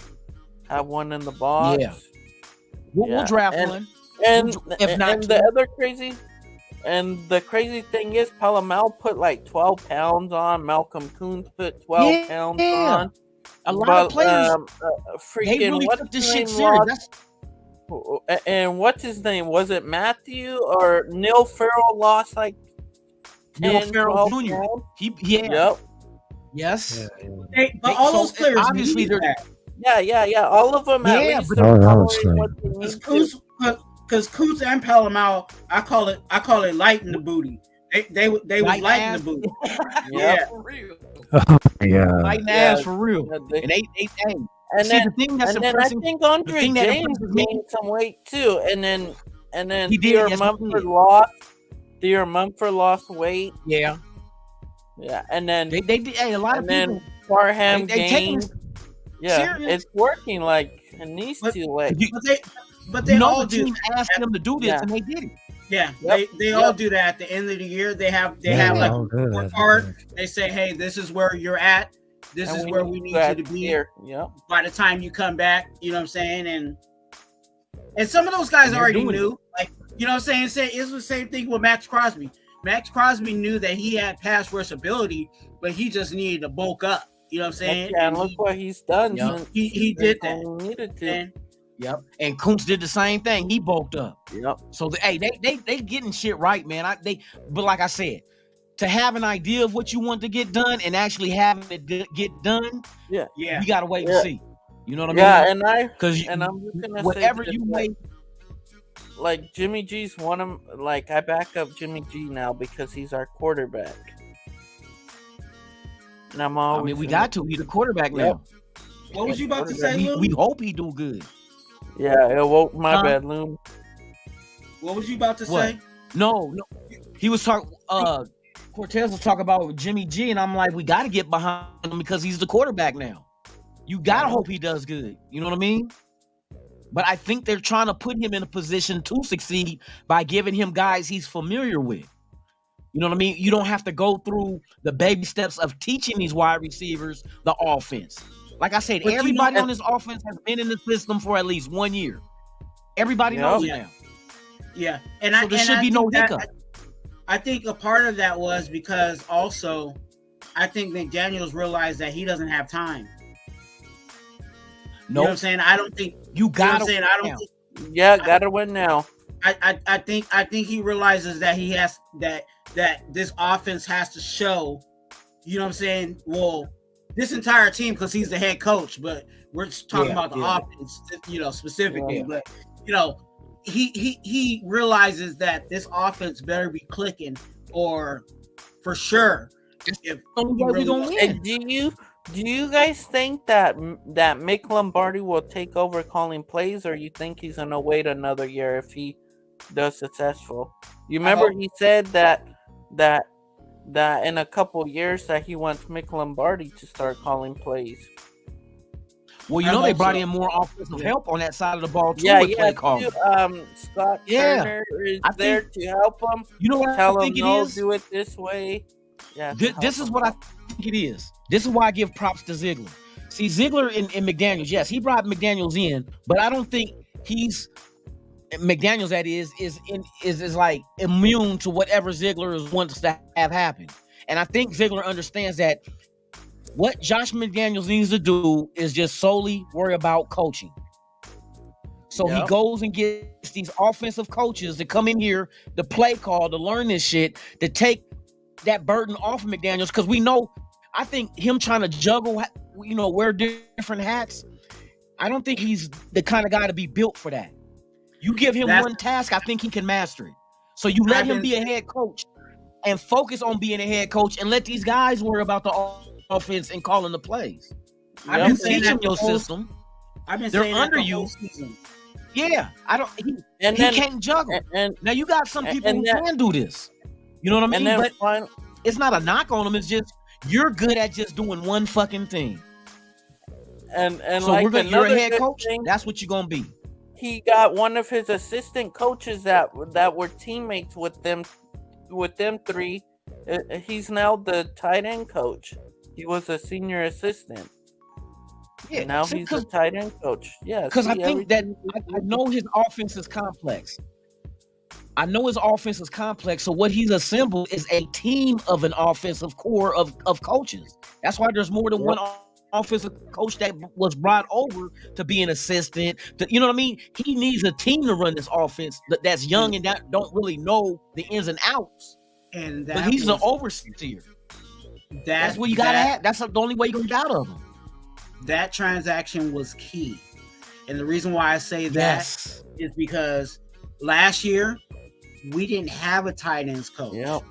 And you know who was watching the tight end room? You're right. Our offensive coordinator. Mick Lombardi. Yep, our OC. So what now is Mick Lombardi going to end up doing? He should be actually because he was split and being the offensive coordinator. Exactly. Not worried about and that's a freaking tight end help. Man. So all that stuff that Loon was talking about, I've been saying all season about McDaniels. I felt McDaniels' downfall was that he was trying to do too much. Didn't delegate properly what needed to be done as a head coach. As a head coach, your job is to float around, you know what I'm saying? Tell the coaches and oversee what the hell is going on. Yeah. And then when it comes to game time, and this is where his biggest downfall was on Sundays was time management. The reason why he couldn't time manage was because he was doing everything. He was running here, doing that, making sure this was over here, running over here, doing all of this, and not worrying about that clock that was going on in the freaking stadium. That could have been a reason why we was getting them fucking play clock violations, because he was too busy trying to do shit, losing track. Oh shit, we only got 2 seconds left, and getting mad because they didn't hike the ball. You too busy focusing on this shit when you should have been focusing on this shit. Yep. See, and that tells me when he was in Denver, he never ever had an opportunity to try to do multiple things because his coaching staff was picked for him. Yeah. You know what I mean? So this is really his first time as being a real head coach who got to bring in his guys, and now he wants to have hands-on, which he never had hands-on in Denver. Because I'll tell you, the coordinators in Denver were all former coordinators of former head coaches of Denver.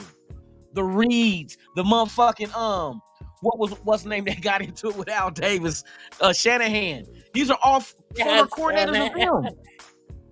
Yeah, the offensive coordinator, the defensive coordinator, special teams, all of them were former coordinators under previous Denver head coaches. That told me McDaniels never worked with those dudes. No. He don't know them. So how the fuck did he pick them if he don't know them? But you look at the guys he brought in this time. He worked with them. He knows them. You know what I mean? So it's a difference. It's a difference. I want a different outcome. Like I said, you can't judge them on year one. Year one is when you gotta give them a couple years. Yeah. So this year, this is where you judge them now. Yep, this year, and like, you came in, and if you got rid of the players that didn't fit what you're doing, you're bringing in the players that do, and your system is installed. Now, year two, let's see if this shit works. Now we judge him. And I say, if he fails miserably in year two, then hey, bro, it is not working. But if he gets success, say for instance, we win 10 games this season coming, then what? We make the playoffs. We definitely need to be in the double digits. We're in top 5 of offense.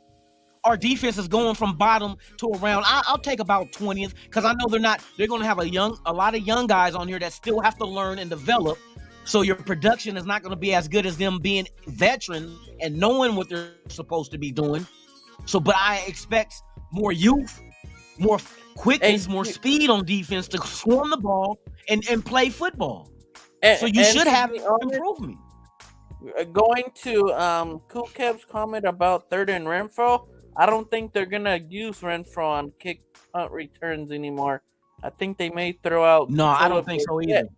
Philip Dorsett may do it, or with that speed, or they may do Amir Abdullah too. What they'll do is because that's right, they did resign him.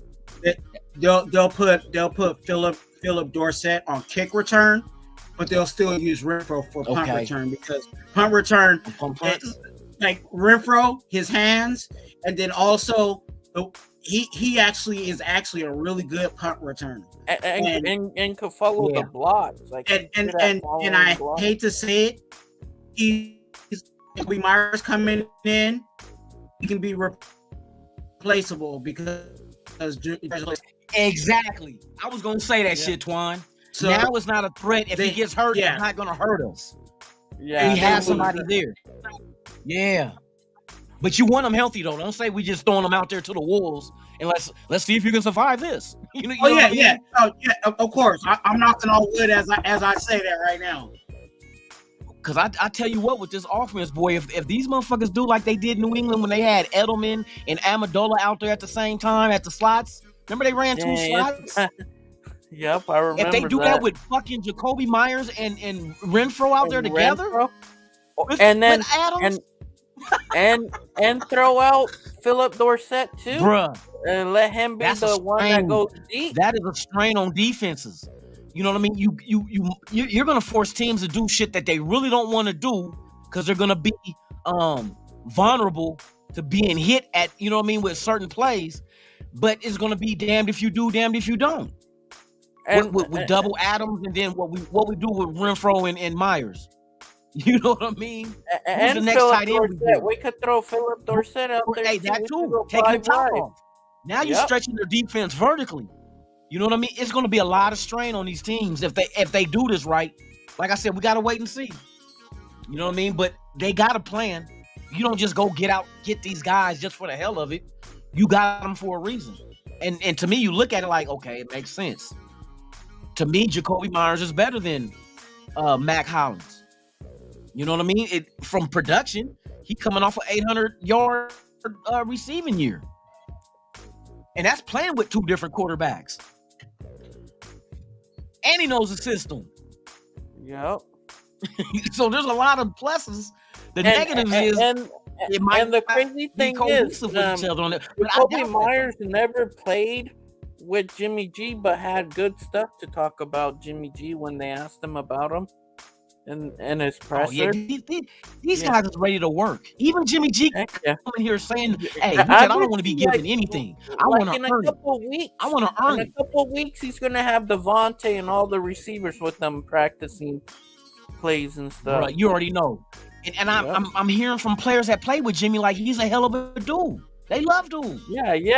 Like The players in the loved locker him. room, he's a locker room type dude. Yep, like locker room quarterback.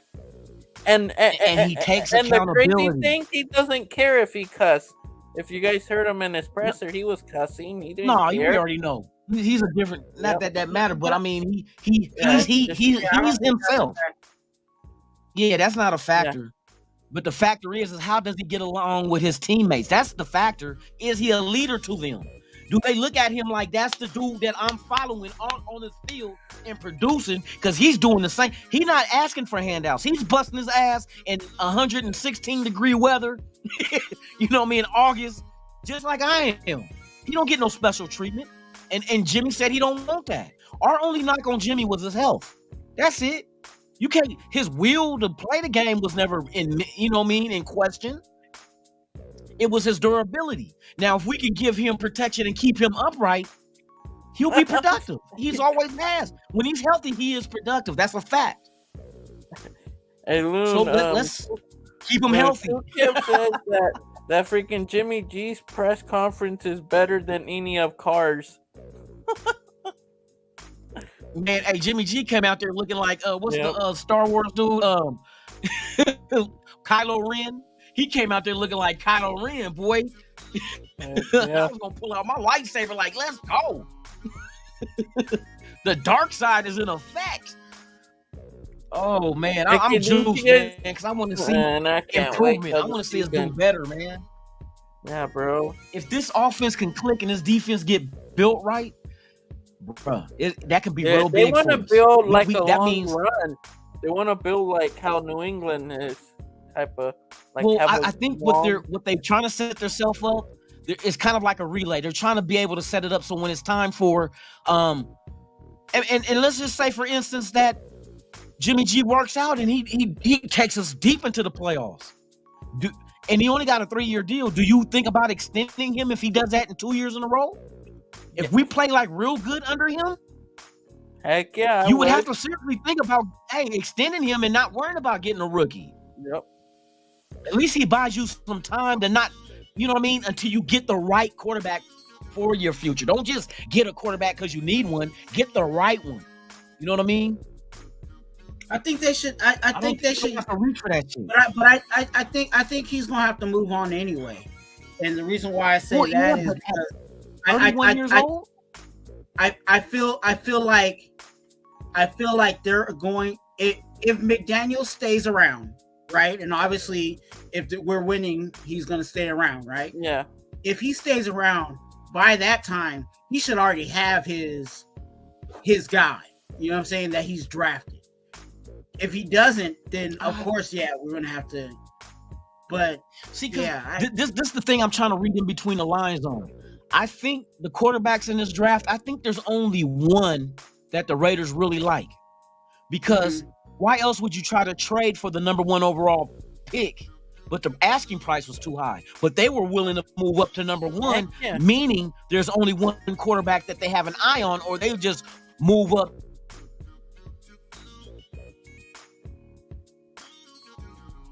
Maybe it's CJ Stroud, but I think it's only one that they have the Google eyes for. And if they can't get him, we're not going to worry about quarterback. You know what I mean? I know Garbers is a project of McDaniels, and he has 1 year under the system as well. Yep. Maybe you just take your time with him, and he can be the heir apparent, but it's not going to – there's no reason to rush it right now with him being on the practice squad and being undrafted. There's no rush compared to if you draft somebody at number 7, there's going to be a rush. Because you get 5 years on that rookie contract in the first round. You sit him for 2. That means you only got 3 years to go ahead and try to get him. You know what I mean? You done lost 2 years, kind of like a C-19 year. You know, when C-19 hit, we all lost 2 years. It's like we went through the snap with Thanos. We done lost 2 years. Yep. You know what I mean? And you don't want to lose that kind of time with a quarterback that's a rookie because you only got so much time to try to prepare him and get him ready to take the reins when it's his time. You want that full 5 years. You know what I mean? You can forfeit 1 year to sit him because you do have that 5th year that you can pick up. You know what I mean? It's kind of like, well, we'll give up the 1st, but we'll pick up the 5th, so we'll still have 4 years at least. You know what I mean? As if we drafted them in the 2nd round. You know what I mean? Yeah. That kind of shit. But I feel time is of the essence with a quarterback you draft in the 1st round, and to lose 2 years off back, that's not, you can't get those 2 years back. You know what I mean? You only gonna have a short span to judge them on. Do we give them an extension, or do we let them walk, or do we trade them? Give yourself time to develop him and let him be the heir apparent if that's who he is. You know what I mean? Yeah. So, I mean, I don't know. There's a lot of different ways you can go about it, and it all depends on what the front office believe is best for the organization to long live and be relevant, not just for this year or next year, but be relevant for years to come. Because that's what we need to get back to. That's what we used to be. Relevant for years. You know what I mean? The team of the decades is for a reason. Every decade, we were in the mix. You know what I mean? We were in the mix every decade. 70s, we won Super Bowls. 80s, we won Super Bowls. 90s, we were in the AFC Championship. 2000, we was in the AFC Championship and the Super Bowl. Yep. You know what I mean? 2010 on is the only time that the only decade, because we still in the 20 decade now. We still got 7 years in this bitch. So, hey, we missed 1 decade. We took a break. We had to take a break. We got tired of winning all them decades. You know what I mean? We got tired of winning all that shit. But yeah, we got to get back on track and being that team that we were known for. You know what I mean? Like an even balanced team where our defense and offense are both scary. You know what I mean? Like, hey, these motherfuckers can score 40, and then the motherfuckers can keep us to fit 14. That kind of shit. You need to strike fears just by what we can do. It'll if they do it right, it'll happen. That's why I said I'm gonna get my popcorn. Show me what the game plan is, because you ain't gonna tell us. We just gotta sit and watch. You know what I mean?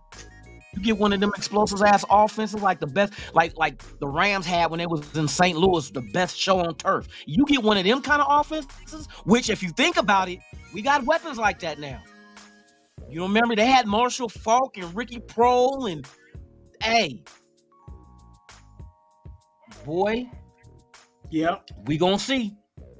We gonna see. Let this shit happen. I'm ready to start, man. Getting on people's helmets. Yeah, Raiders, bitch. Tragedy turned triumph. Fucking Stan goes tell people shit. Fuck your team. It's Raiders. Man, for real. Yep.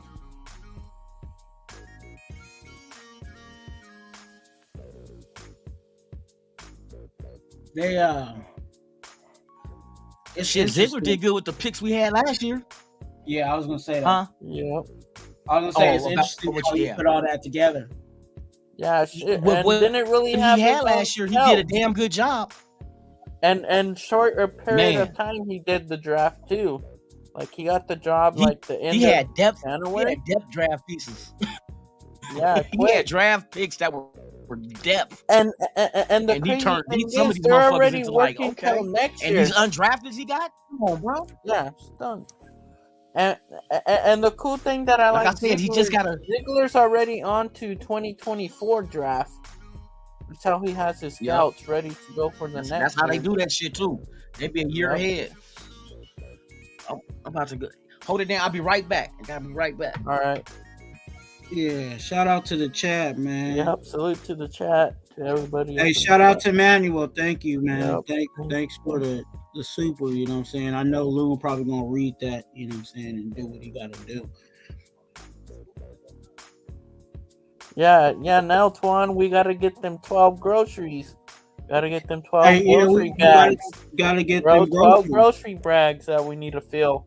Hey, you know that's my thing. Get them groceries. Bro, you already know. Like, yeah, hey, we gonna have to, man. Bro. obviously Come in free it. agency ain't gonna pop off like we would like it No, to and be. like that's the other thing, bro. Like earlier we were saying, like they don't like spending a bunch of money, and that's good. Like in my opinion, I think it's good because we're not overpaying players like the Niners, the Donkeys, these other teams that are paying outrageous money for players. I think there's a balance. You know what I'm saying? Yeah. I think there's certain things you just got to pay for, and then there's certain things, hey, That you don't have to. Yeah, we can cut costs. Yeah, man, I'm just excited. I know for sure I'm gonna go to the Green Bay game in Vegas. I have a little brother that's a Packers fan. And Rodgers ain't gonna be there, and I'm just gonna. We should be able to beat Jordan Love. Yeah, we'll see. Yep. We shall see. Fucking It's hilarious. Twan, he says, Big Shirley likes it when Twan goes for the groceries. LOL. Cool Cal be always. Hey, Cool Cap's still dry. He's so dry. Man, let me get something. What Cool Cal say? Let me get something to drink because that was kind of dry. That was kind of dry, Cool Cal. Look, Sarah. Always talk about my Big Shirley's though. You know what I'm saying? Yeah, bro, he dry. Shout out to Shirley. Cool Kev. I still remember when it... Cool Kev, I'm too cool to take a serious shit. I went to go get me some serious cerveza. Simon? Simon? See. It's Saturday night, bro. That boy dry. You remember Saturday. Yeah. What song was that? Saturday. Oh shit.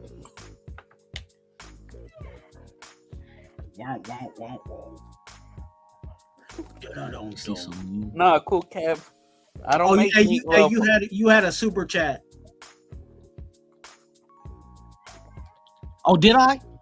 Yeah. Mm-hmm. Let me. Oh, here it is. Hey, shout out to Michael Rodriguez, man. I appreciate you, man. Or Manuel. I said Michael. Manuel Rodriguez.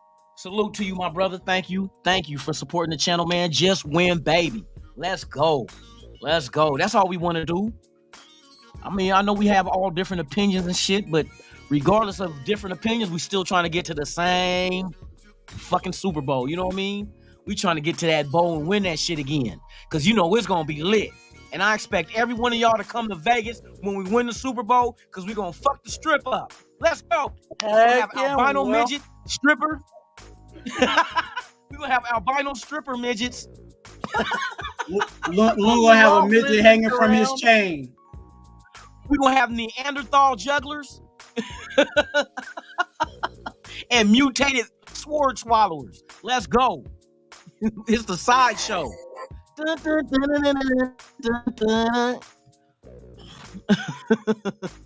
Oh shit. Hey, Cool Kev, like, did he say midget twerking midgets? Oh, I gotta have that shit. Albino twerking midgets? Hell yeah. Right? But you gotta be blindfolded. You gotta wear this blindfold, Cool Kev. Oh shit, that would be hilarious. You got a blindfold? Yes, I do. I got a blindfold for it. Hey, I be doing shit with Big Shirley in trouble. Oh shit. I'll put that motherfucking blindfold on her and hit her with that magic stick. Oh shit. Hey, people be sleeping on Big Shirley, you know what I'm saying? Y'all, freaking Cool Kev sleeping on midgets. Hey, y'all need to get y'all Shirley for real. On Big Shirley. Hey, Twan, I seen one on what was she on? I think on YouTube Shorts. You know, they had that thing where they wear around to keep their stomach flat, but I was looking at her like, your stomach already fat. Man, hey, she had hips. Hey, you don't hear me? Hips. She had hips. Hey, but no, have you seen them? Have you seen them Fashion Nova models? Nah. Mm-mm. Fashion Nova was on YouTube. They I'ma got check- the I'ma check Shirley's it on out. Fashion Nova. Yeah. Hey, they got this lady, this black chick out here that be on the Las Vegas News Journal. Hey, bro, she won too. I be seeing her. Yeah. I try to get at her on Twitter. Oh, hey, I get no response. I try to get at her. Some of her she name be is at the Raider game something sometime, now. right? She top heavy. She not fat. She thick. Ain't really got no stomach. But she cute as hell though. But she top heavy, and I'm like, girl, I catch you naked on payday. I'm gonna be a broke motherfucker that day. Fuck, bro, she'll come get that money. Hey, she bad though. I was bad. I be trying to shoot shots. One girl, one lady that was she in New York now though. She was doing newscasting out here in Vegas. I got at her and she spoke back, but she ended up taking another job at the news thing in New York. I'm like, oh, you gonna cut out on me like that, girl? Come to daddy. Come to daddy. Oh shit. Oh shit.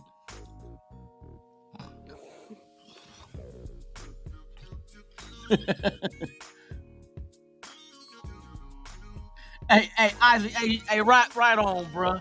Hey, we be making this shit fun, dude. That's all we do for the nation. You know what I mean? We put on for y'all, make this shit fun for real. But we talk sport. You know what I mean? We talk real shit. We just have fun with it, man. Ain't fuck being all sour pussed and. I mean, you don't have to like Zig. Like I said, we're all entitled to our opinion, man. But we still Raiders. You feel me? At the end of the day, we still rock with the silver and black, and that's all that matters. It don't matter if you don't like McDaniels or if you do. You know what I mean? We solid. Like I said, we're different from any other fan base. The only time we fight each other is when we get drunk and we think that they're wearing like a Baltimore Raven jersey or a Pittsburgh Steelers jersey. We get our blacks mixed up. You get drunk, seeing double. Motherfucker, a Baltimore Raven? No, nigga, it's a fucking Raider. I remember I had to break up a couple of fights in Oakland in the motherfucking tailgating. Motherfucker be so drunk. I'm like, kick back, man. You had too much. Try to fight everybody type shit. Go sit your monkey ass down somewhere and sober up. You be taking the fun out of this shit. You know, I be bringing my son with me, so I'm like, man, stop all that foolishness. Y'all arguing over dumb shit. Police be riding their little bikes and shit through Oakland area. I mean, I miss Oakland, dude. I miss that motherfucking tailgating, man. Getting on that old packed ass motherfucking BART, crossing that little narrow ass motherfucking bridge over the tracks, smelling the bacon wrapped hot dogs. You see the A's championships and the Raiders when you come over the bridge, like, we about to get hyphy in this. Heck yeah. Hey, I miss that shit. Since you Oregon, what you know about Noah Sewell? Yeah, Noah Sewell is linebacker, right? The linebacker out of Oregon. He gonna get drafted.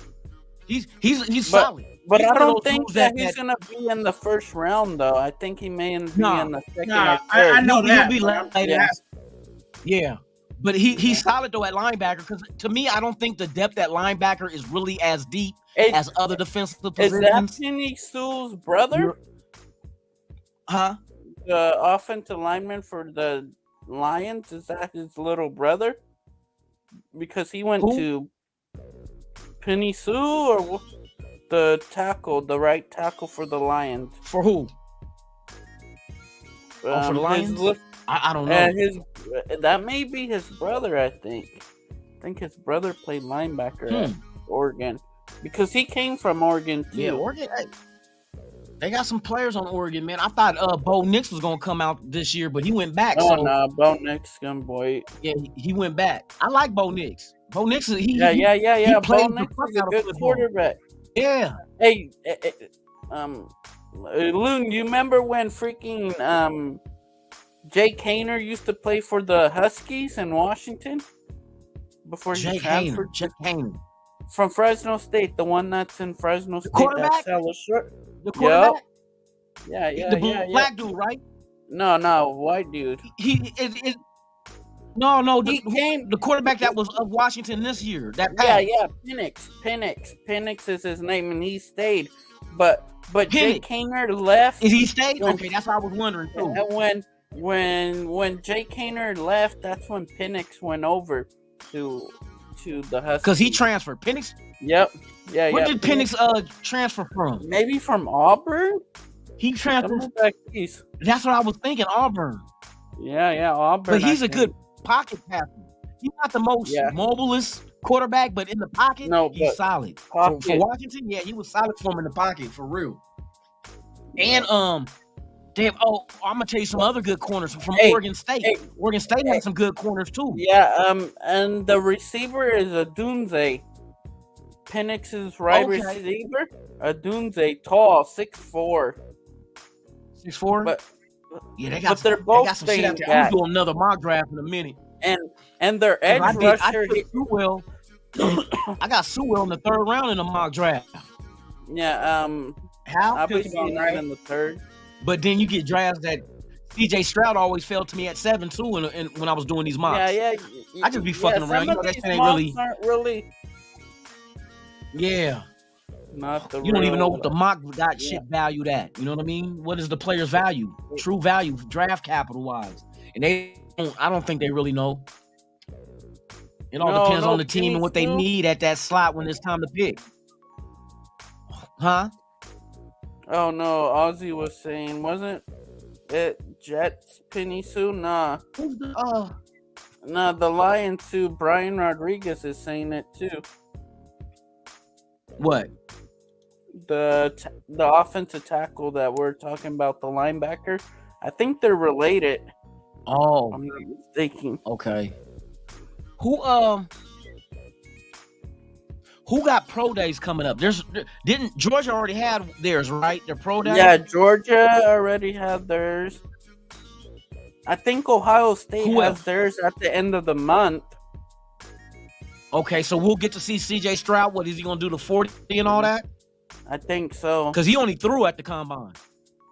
I know I'm just curious Alabama how athletic has he is. theirs, I think Alabama has theirs coming up.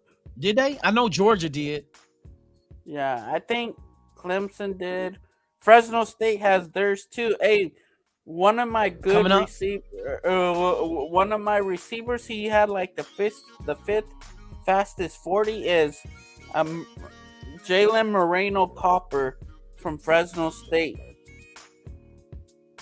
Wide receiver? He went to a college in or high school in a city outside of Fresno called Buchanan.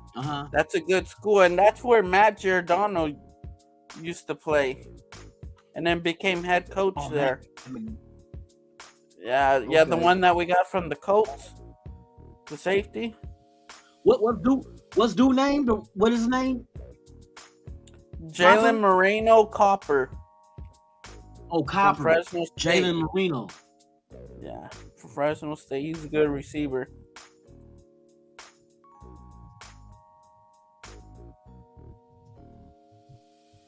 Yeah, because I know Raider Kush be telling me about dude that from Princeton. He's from Hawaii. Dude got good speed too. And I think he's like 6'3", 6'4", something like that.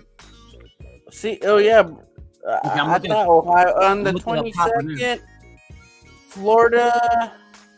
Florida has theirs on the 29th. Alabama's the 23rd.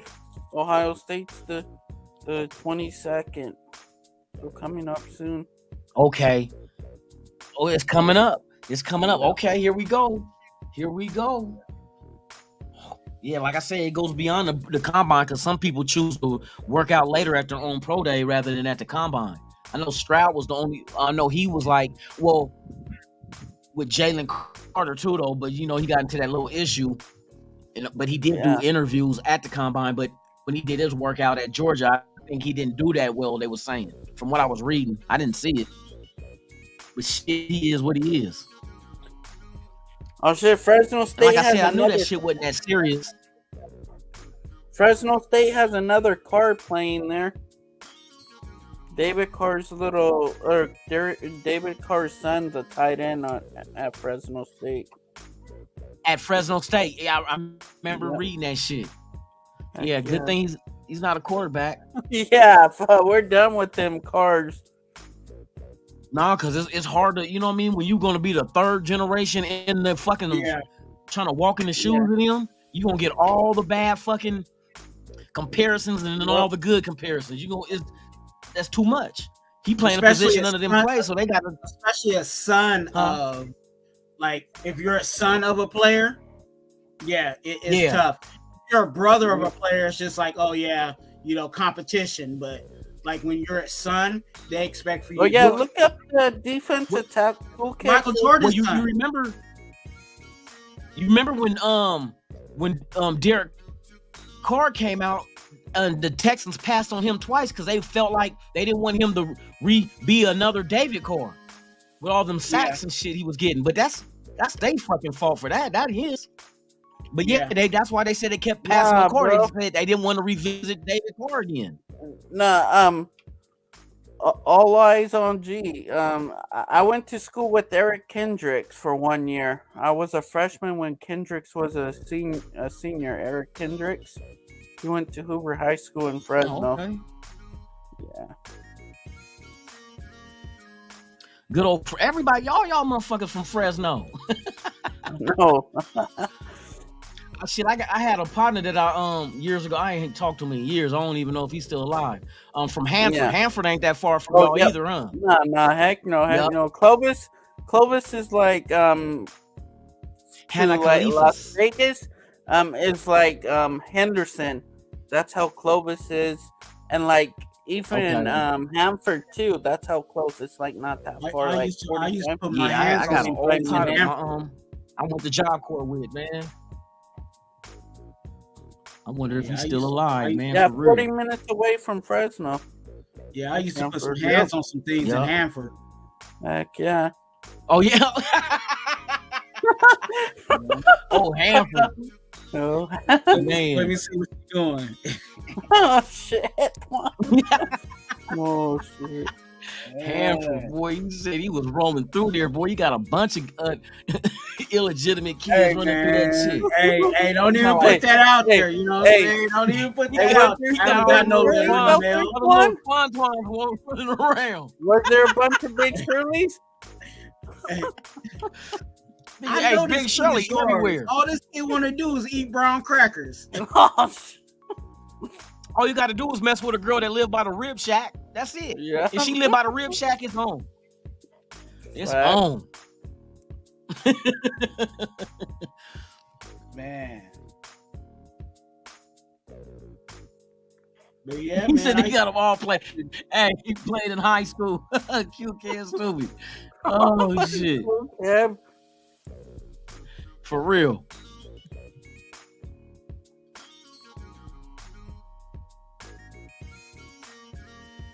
Hey, Black Cell Sports be on some shit. Hey, he be on the same shit. I'll be for real.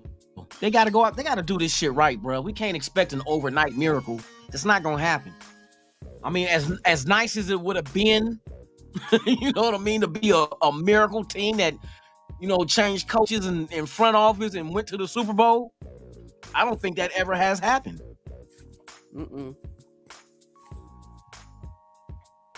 Not on a team that's stripped down. Now, when Gruden went to Tampa Bay, that wasn't stripped down. That was, you know what I mean? He just inherited a team that was already ready. You know what I mean? I think he just added another element to the offensive side of the ball. The defense was already there. Yeah, Tony Dungy's defense. That was Dungy's defense. That was Dungy's defense, exactly. Just like when Dungy went to Indianapolis. That offense, he needed that team's offense nothing to do with him. You know what I mean? He put that defense in though when the coach was doing their thing. But he needed that offense. It was vice versa. You know what I mean? He brought the defense to a team that needed it. And Gruden brought the offense to a team that needed it. Yep. But as far as a team just like come in, strip everything down, and then all of a sudden you make, it ain't gonna happen like that, bro. Nah. You gotta, you gotta analyze who you have on your team who's built for what you're trying to do and who ain't. You gotta move bodies. You gotta trade people, release people, bring people in. You know what I mean? And it's not in year one. Just imagine if we would. I mean, Devontae Adams deserving of the first or second round pick that got him. Yes, I admit. But those could have been 2 picks that you would have made of future cornerstones of your team as well. You know what I mean? Yeah. But that showed me they were trying to win now by getting Devontae Adams, because he's already developed. He's already ready to go. But you got to go ahead. Sometimes you got to make a sacrifice, make a choice. You know what I mean? Do I go ahead and get 2 young players that might not pan out but could? Or do I take those 2 picks and get somebody that I know for certain they are who we know they are? You know what I mean? And that's Devontae Adams. We knew who he is. You know what I mean? Wasn't no guessing and hoping. You know what I mean? He is what we think he is. That's what you're going to get in the draft, though. That's why I said with all these picks we got, if we just get half of them right, we done knocked it out the park. If you get 6 bona fide motherfucking starters, like dogs on whatever position they play, you did your job. Yep. But if to get lucky, if you get 10 to 12, if you can hit on everything, I mean, good luck with that shit, because it don't always work like that. But I'll take half of it. You know what I mean? I'll be telling people, I said, just imagine the draft is 7 rounds long. In a regular draft with no extra picks, you're only getting 7 picks. You turn 6 of these motherfuckers into hitters after 12 we had? And starters? That's like you hit it on the whole draft. Like, yes. Like Twan was just saying about... Because you're going to get starters that's in later positions. rounds. You're going to get those kind of players. But the expectation is you hit on your first 3 rounds. Like, you know what I mean? Like, and you figure in your first 3 rounds, we have 4 picks. Yeah, we have 4 picks in the first 3 rounds. We could get linebacker, corner, we just got to hit on 6. Tackle. Bona fide hit, not just he's good for a backup. No, I'm talking about this motherfucker's a monster at corner or linebacker or defensive tackle, or you know what I mean? You get those type of players out of the 12 you got, and 6 of them are hitters. I feel that's a success. To bat 500? Shit. Give me that all day. Give me that all day. And I know it ain't going to be the first 3 you hit on. You might miss on maybe the 3rd round. But you might hit you get into the 5th where we got 3 picks. Maybe 2 of those 3 are hitters. Max Crosby was a 4th round pick? I believe hitter. So. You know what I mean? Yeah. What was Renfro? To me, he's a hitter. When healthy, he's a hitter at the slot. You know what I mean? So you do get the times when you do get later in the draft and you do find a diamond in the rough. And we got so many picks in the mid to late rounds that there's going to be more than one diamond in the rough if you go out there and draft right. Don't reach, grab what's the best available. You're going to get a couple of those good diamond in the roughs. You know, 3 5s, 2 6s, and 2 7s. Speaking of diamond in the rough, man, we need to draft Bumper Pool. Speaking of diamonds, what you got to do? Yeah, Bumper Pool from Arkansas. Oh shit! What position does he play? Bumper Pool? Linebacker? Bumper Pool. You talking about the real Bumper Pool, or their name is Bumper Pool? His name is Bumper Pool. For real? Bullshit. Google. Arkansas. I want to draft a dude named Crap Table. What about the quarterback Crap Table from Reno? You got Bumper Pool and Crap Table. Hey, I need a free. I need a free safety call. Reneg. And his little brother Billards. You need Billards? Bumper Pool and Billards. Hey, come on. And they cousin Gutterball. Come here, Gutter. Yeah, hey. Look, don't take my. Hey, look, everybody that's saying what the F about Bumper Look Pool. At her face. Don't take my word on Bumper Pool. Don't take my word for it. Google that shit. Bumper Pool. Okay. Arkansas linebacker. Yeah, because that sounds like what somebody do with their hand in their pocket.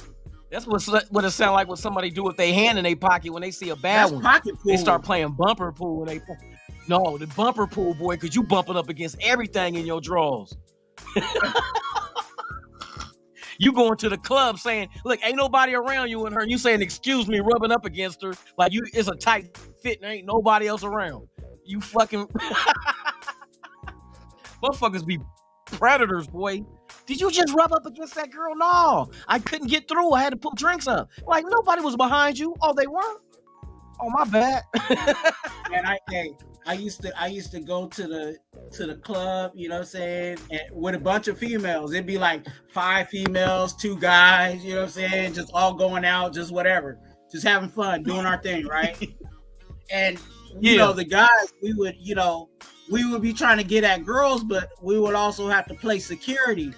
And a lot of times, man, they was like, man, this dude just every time he walked past me, he keep grabbing my butt. And I'm like, okay. You know what I'm saying? When I hear that, I'm like, okay, here we go. Hey, Con, you are right. I just looked him up right now. It is a football player. He's unfazed and draft fuckboy too. Hell no. We don't want fuckboy unfazed. Fuck no. The Niners got all them. The Niners got all the fuckboys. 32. He's 6'2", 232. Damn. You said that motherfucker rubbed up against my butt. Baby got back. Baby back ribs. Oh my goodness, this shit fun as hell. I'm never going to sleep. Yeah, right. I gotta go to work tomorrow night. Hey, did Ern really call his cat toilet water? That's what Luke kept saying. I don't know. I feel a little poke coming through. Oh shit! I'll be like, yeah, that's a little poke. I'm trying to get your attention. Hey! Who said that in the song? Was that next? Too close? Too close? Yes. Too close. Hey! It won't work if that girl got if her ass is on her back, bro. Hey, right? You gotta walk by her and rub your nose against her. Did you just stick your nose in my ass? Hey, is your ass on your back like that? I thought it was a parachute. Oh shit! Shout out to motherfucking Chuck News in the motherfucking house. Oh shit! Motherfuckers is crazy on here tonight. Hey, shout out to you, man. Hey, for real, Chuck, what is the Jedi? Just in the building, man. Thank you. He says the top CB for 24 name is Kool-Aid. Shut up, Alabama. His name ain't no Kool-Aid McKinstry. Are you serious? This motherfucking nickname is Kool-Aid. Fucking Sauce Gardner. He said out of fucking his name is Kool-Aid Alabama, and with the 20 with the the Raider Select Kool-Aid Junior for 2024 name is. Oh shit! Look it up. You know, this remind me. Hey, you remember when Key and Peele used to do the football shit and they had those crazy ass names? Yeah. My name is Cleophas. Where's Cleophas? Cleophas Salamander Jr. out of Western Michigan, Mississippi. You know that's 2 states. Hey, Loon, by Key the and way, Peele, yeah, truly. Hey, how is Cleophas doing, man? I haven't seen him in a minute. We haven't seen him in a while. Hey, Cleophas, how's he doing? Yeah, Cleophas, he in the clink. He'll be out. Okay. Yeah, he'll be out. He locked up. He on in vacation? A mystery meeting, and yeah, he on vacation. Okay. He'll be back though. He'll be back. Hey, do we need to make free my nigga shirts? You know what I'm saying? Yeah. Do we need to get the I gotta shirts put going? some money on this book. I gotta go to I gotta go to JPay and put some money on his book. Yep. I put some money on his books on JPay, man. So he'll be all right. Get him some stamps. I mean, you can send out emails and shit.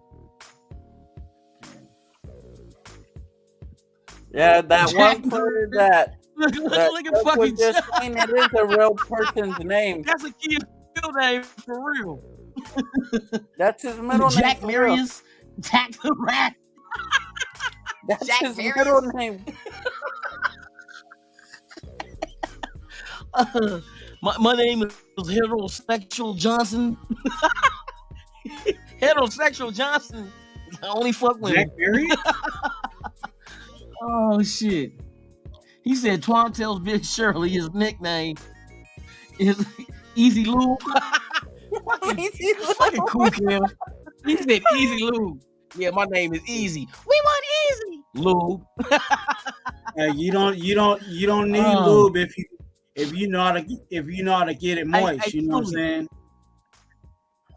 Truly, I'm gonna add some Key and Peele clips. I'm not gonna do it because you can't hear the volume when I do it that way, man. I gotta figure this shit out, but I'm gonna take some parts and put it on here where I can play that shit whenever. But that's a good ass idea, especially when we start talking about people with some crazy ass names that's gonna get drafted. That Key and Peele shit is crazy. Oh shit. Hey, I'll say this. I never ran into a Big Shirley that was dry. Damn. Yeah, you can use raw egg white. Yeah. Everybody know about the home remedy book, raw egg white. If you have no KY, facts. Look it up. I don't be bullshitting y'all.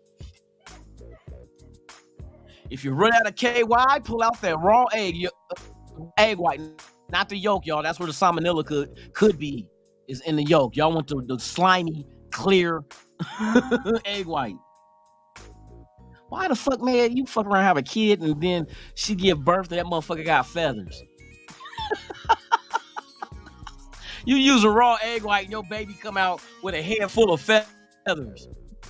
Looking like Big Bird. Looking like a baby Big Bird. Man, for real. Oh, shit.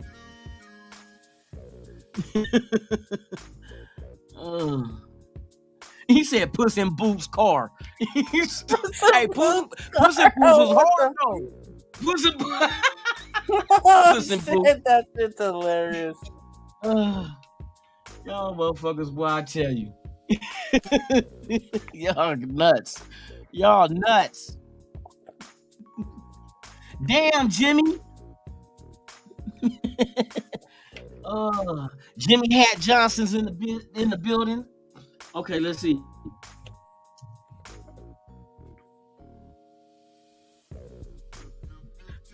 Let's see if they got this dude. Oh, there is Kool-Aid McKenzie. Yep, I told you, Juan.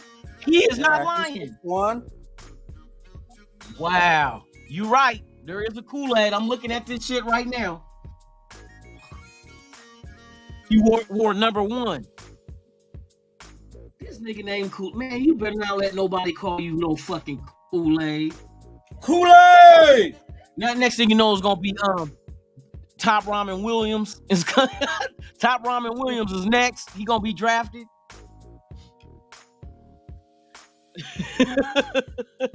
Spam McElroy out of Wake Forest. Yeah, Spam McElroy, boy, he's gonna be the next best thing. Him, Kool-Aid. Oh my God. No, not Ramen. Ramen gonna be a defensive back, boy, coming out of Illinois. They call it Top Ramen U. Tapioca pudding. Not the tapioca pudding. Oh shit. Cottage Cheese Davis. Cottage Cheese Davis. Oh shit. Pepsi. Pepsi Coca-Cola. Oh my goodness.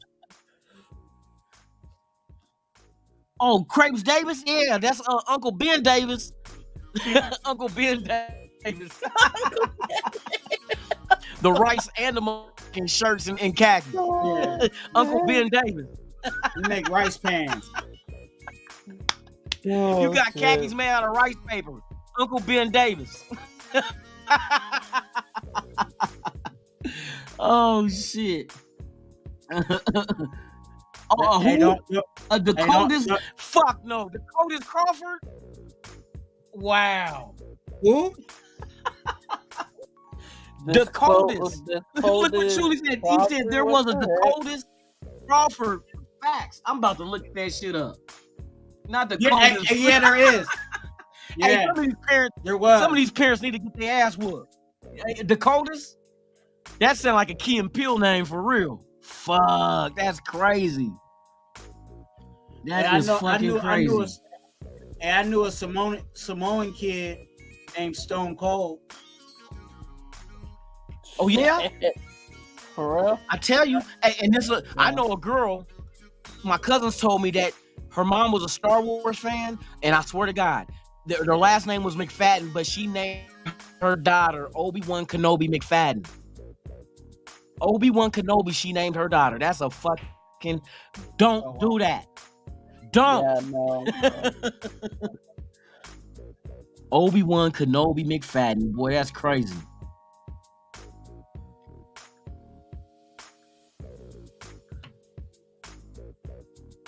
Man, Craps Davis. Oh. Oh man, y'all some nuts. Planter Peanut Williams. Coming out. Planter Peanut Williams. That nigga nickname was Peanut because his head was shaped like one. Planter Fasciitis. Gonorrhea Jenkins. Chlamydia Johnson. Here he come. Down the sideline. Start naming them after motherfuckers.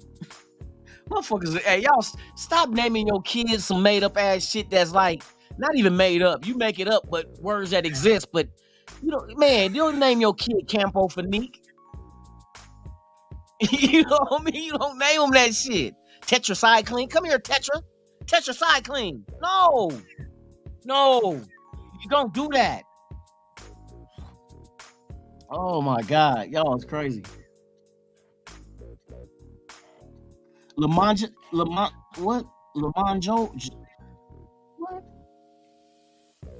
Lemon Jalo? J-Lo? Not the lemon. What, a yellow J-Lo? Dang, they got some crazy shit out there for real. Oh my goodness, y'all crazy. All right, what other shit we got to talk about, man, with these motherfucking Raiders, man? Let's see here. Give me a second, I'll be right back.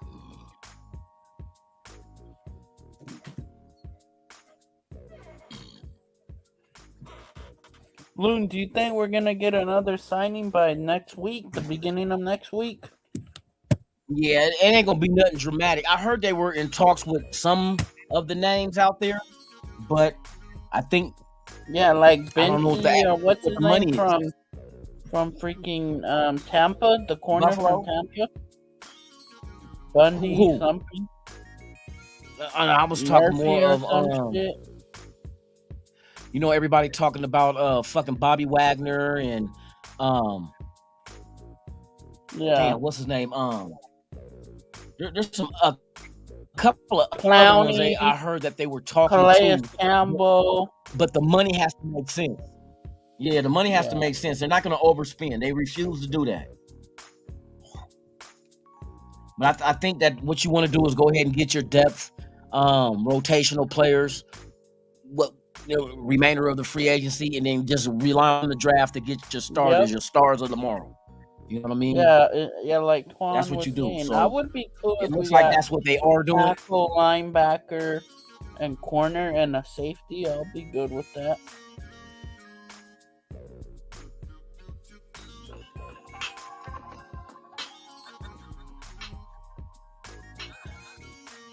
Yeah.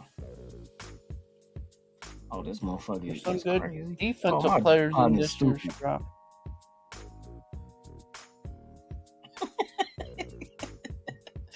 Oh shit.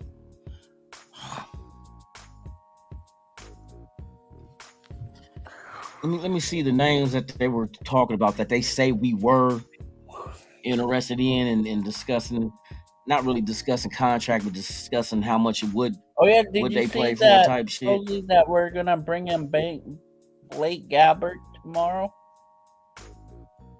I heard Blake that. Gabbert? I heard that. I thought it would be Hoyer. So they want a veteran backup. Yep. I mean, it makes sense. Like I said, it makes sense. He may not like the dude, but I mean, shit. Without trying to spend top dollar and get you a legitimate backup, just in case, because we know what, the Steelers like we are talked about with retarded, Jimmy. Loon. We know that Loon, they got all these guards that are starters, and like 3 of them are gonna have to sit on the bench. Wow. Yeah. What? You said guards? Yeah. Offensive guards? Yeah. Still, They got 3 of them? I think 9 of them that could start. See, what people got to understand also is that it is not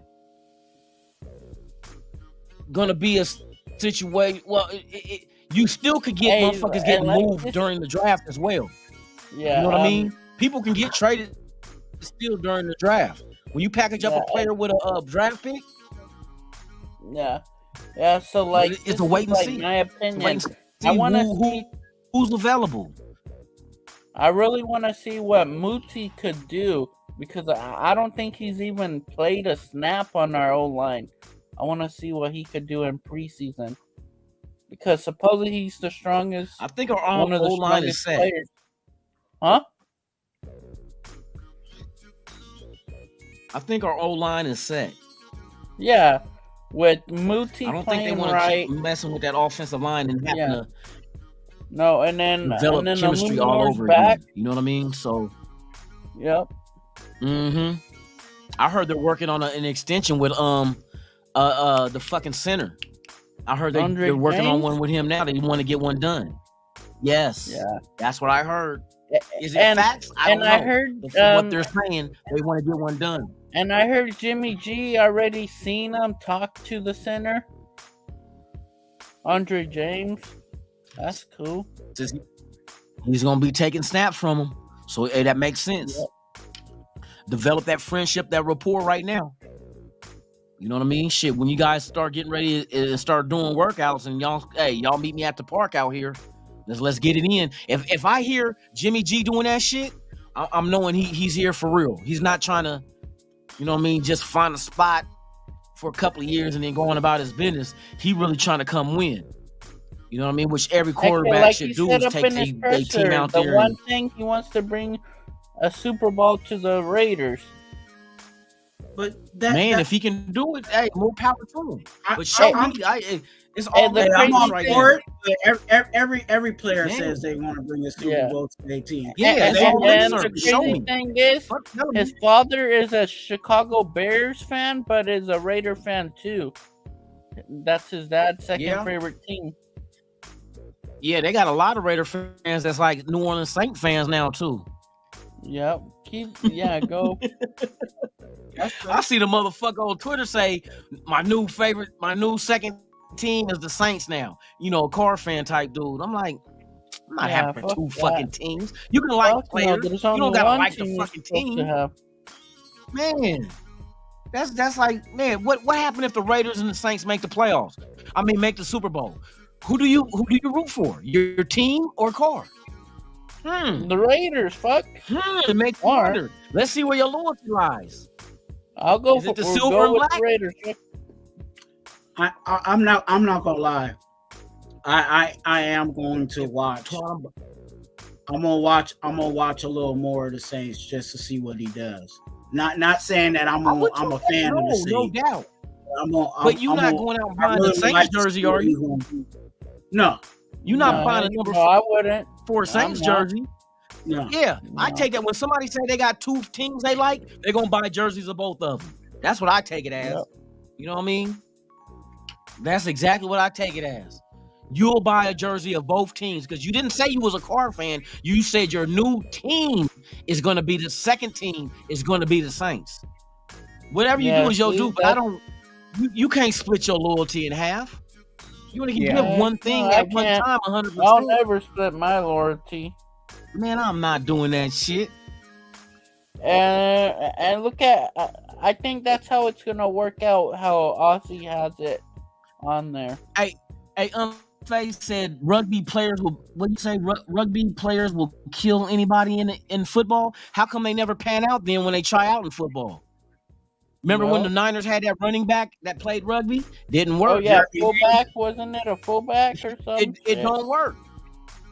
Yeah, It's a whole different. You know what I mean? They good and physical in rugby, but rugby is a short ass game. To actually be out there in football and pads and it's hot as fuck and shit, it's just different. You can't say one is better than the other. It's just one is different than the other. That's all it is. Cause yeah, they try to come over in football, bro, and that shit don't work. Motherfuckers start running down the field and then try to toss it back like it's rugby. Like, no, bro, keep running. Oh, I forgot. But rugby is a dope ass sport, though. Don't get me wrong. I fuck with rugby. I love that shit. I mean, my old job, we had a lot of cats from Fiji, and you know the Fiji rugby team is a bunch of 6'6" motherfuckers. You know what I mean? Hey, Fiji's rugby team is ridiculous. I mean, I work with a whole bunch of Fiji cats, and they used to put me up on rugby. He said, yeah, the Super 7 be in Vegas, and I'm like, man, I need to check it out then. Then I started watching it in the Olympics and, you know what I mean, the tournaments that they have with rugby, and I'm like, rugby dope. It's a fast game. It's not long like football, American football. It's fast. I like that fast pace shit, though. The little intermission be short. They be right back out there playing. And when one game is over, the next game is getting ready to start. I mean, they really be moving. Yeah, I you know what? I like rugby, man. That's the shit.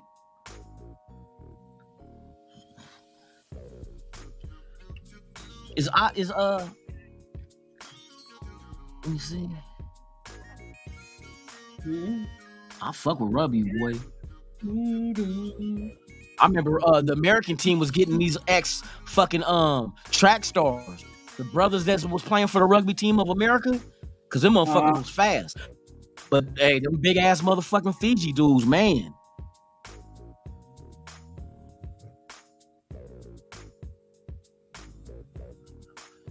Yes, sir. Hey, we kicking it like a motherfucker, man. Hey, where the strippers? Right? Come here, girl. Come put that musty thing on me.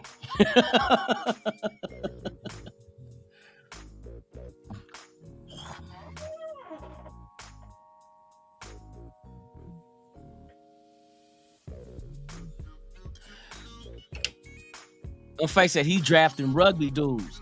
I mean, shit. You might as well put sumo wrestlers on the offensive line in. Don't they got that? They got that punch, and they like 400 pounds, and they squat. Hey, if I was putting together a team, I put sumo wrestlers on the offensive line. You probably would do your rugby player at running back and fullback. I would put like motherfuckers that played power forward in the NBA at tight end, about 6'8", but they chiseled and quick. My wide receivers, I'll get some. Well, they already been using track stars already because of their speed, but you got to hopefully get some with hands. Like if you was to mix other sports into football, how would you build your team type shit? Soccer players for the kickers and punters. Who else? But yeah, I imagine, man. I don't know why nobody ever try to put a sumo wrestler on the offensive line. They teach him with that punch coming off the line of scrimmage, and they already squatting like they do. You know, they rip the fibers in their muscles in their thighs so they can get that bend. They do like stretching techniques to really stretch out and be limber like that. I mean, you got a big old 400-pound motherfucker on the offensive line, bro. You not touching my quarterback. You just don't grab these motherfuckers by their drawers and slam them because you're going to get a penalty for holding. You know, like them big old diapers they be wearing? They be grabbing that shit, trying to throw motherfuckers out the circle. Man, hey, say that shit truly. Porn stars for cheerleaders, man. Porn stars are people too. Shit, we can't be discriminating against motherfuckers, man. They need jobs. Hey, they might go straight being cheerleaders. Like, you know what? I'm not gonna be a mattress actress. I'm gonna be a cheerleader. Come on, girl. Come on. Cheer our team on the victory. Put all put all of your uterus into it.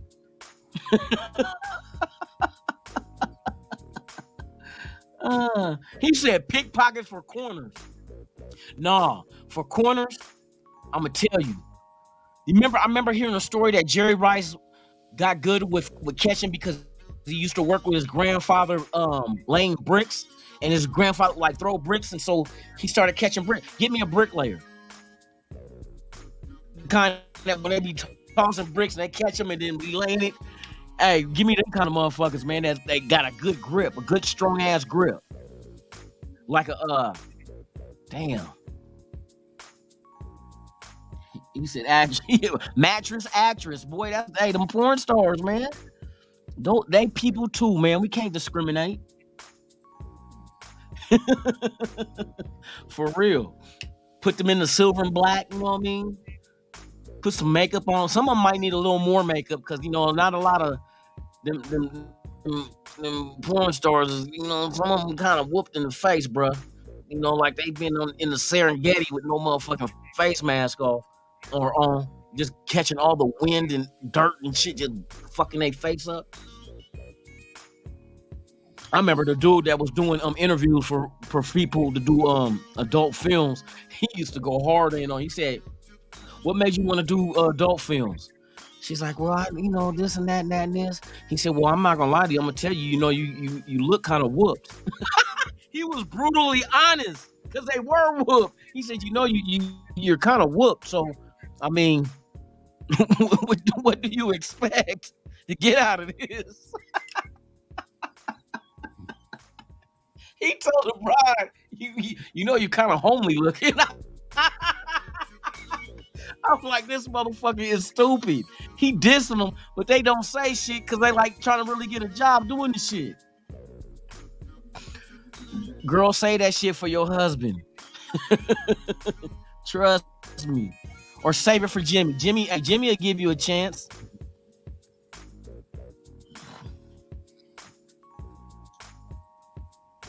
Swords in the circus in they throat. He said, y'all don't want the Dyrti-Lunatik theme music playing in the background? Or is it too loud? I'll turn that music off, man. We're gonna be boring. Look, now the shit boring. Now, well, today in Raider News, we're supposed to be bringing people to the headquarters and talk to them. Galbert, there's a linebacker from Miami.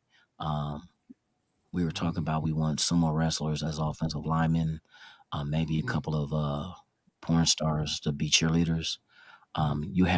Welcome to the Easy Dick Hour. I am your host, Easy Dick. Let me quit. That shit be like that. Hi, my name is Easy Dick, and we are here on the Jack Off Hour on Raiders Allegiance. Oh shit! What the fuck happened? Did somebody leave? Yeah, Cortez, you there? That motherfucker snoring. Either he's snoring or he's snorting cocaine. One of the two. Hey, I heard. Hey, let's hear it. Uh-huh. He's snoring. That was you? That was you, Twan? That motherfucker sleep, dog. That's him. I see the little light around that motherfucker out. Cortez fell asleep with his dick in his hand, y'all. Cortez ran through the bottle of lotion. Boy, his mama gonna be mad. Where the lotion? I don't know. Why the empty bottle on your floor? This motherfucker jacked off until he snored. Wow. I need another beer because I'm not jacking off. I'm not. No. Nope. I wish I can amplify his volume. Everybody, let's pay attention to Cortez, and he's sleeping. I'm not gonna kick him off. I'm gonna let everybody listen to that motherfucker boy. He's snorting boogers.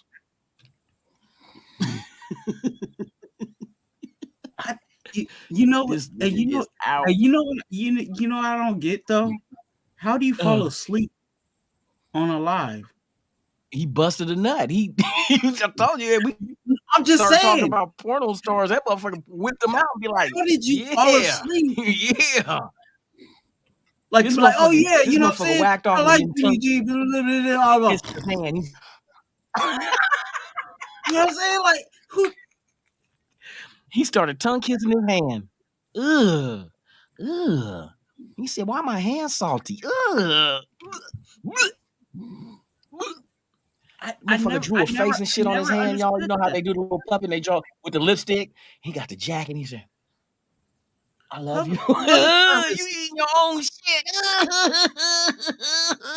Public I'm gonna throw service up. announcement. If you are tired, go to bed. You ain't got to be on YouTube. I'm not taking him off. I'm gonna let everybody hear that moment. He might start talking in I'm his just sleep. saying, like he's Sit on not my the only face. one that I look. Pharaoh's That done did it.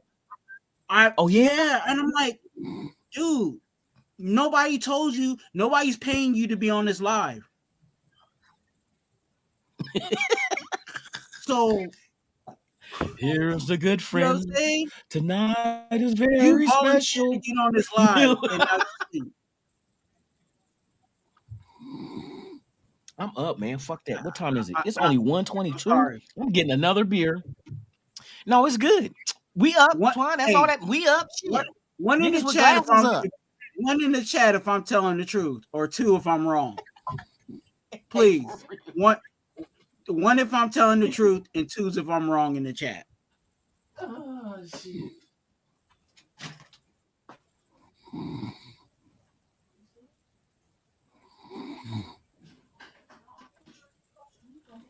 I'm like, man, because look, and I'll say this as people is putting their ones and or twos. Look, the most important thing in everybody's life is sleep. So I ain't gonna have people messing with my sleep. Or if my body says, hey, nigga, go to bed, I'm going to bed.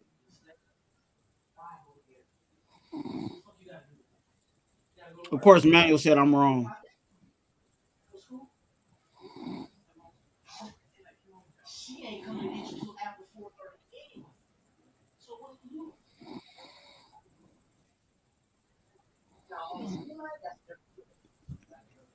That's the difference. But as far as, come on, bro. Look, no, hey, who else said two? Oh, tragedy over trying. Hey, I'm just saying. Look, this is called the Dyrti-Lunatik show. This ain't the Dirty Raider Twan show. This ain't the Lunatic Twan show. So if I want to go to sleep, I'd be like, hey, to bed.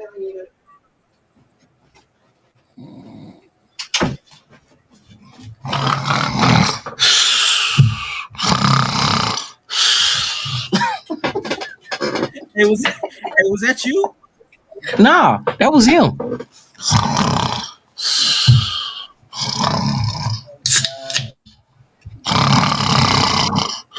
You got levels to this thing. No, that's me, dog. I'm gonna show you. I'm gonna do. Hey, this is my impersonation of him, y'all. This motherfucker in his chair like this.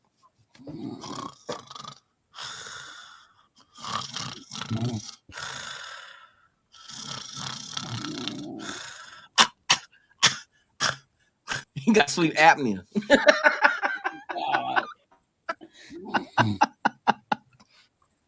This motherfucker got sleep apnea. This motherfucker got a machine on. Where your machine at? This motherfucker boy, he dreaming about running train on gorillas. This motherfucker sound like they took out his motherfucker. Hey, you know this video ain't never going nowhere forever. It's gonna always be on my channel.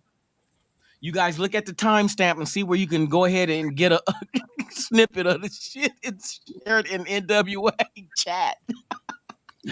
Oh, oh man, this shit is fucking hilarious. Where my No, motherfucking beard? I said, I don't know if you heard what I said. I was like, man, this is called the Dyrti-Lunatik show. This ain't the Dirty Twan show. This ain't the Lunatic Twan show. So if I want to go to sleep, what's so hard with me saying, nigga, I'm out? You know what I'm saying? Like, deuces.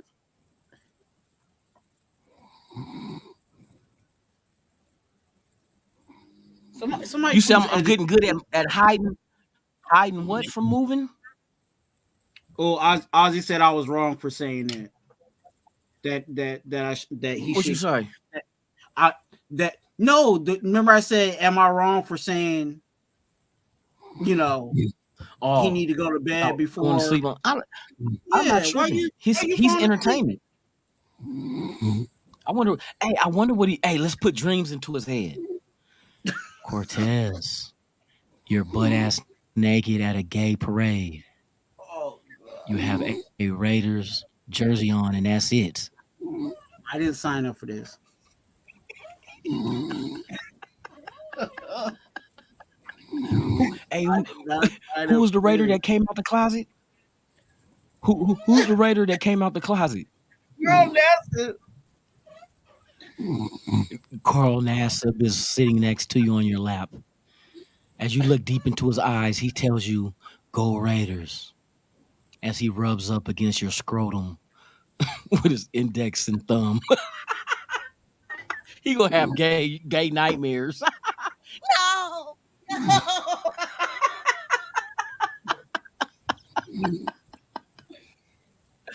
Hey y'all, I ain't shit. I know I ain't shit, man. That's hey, don't judge me.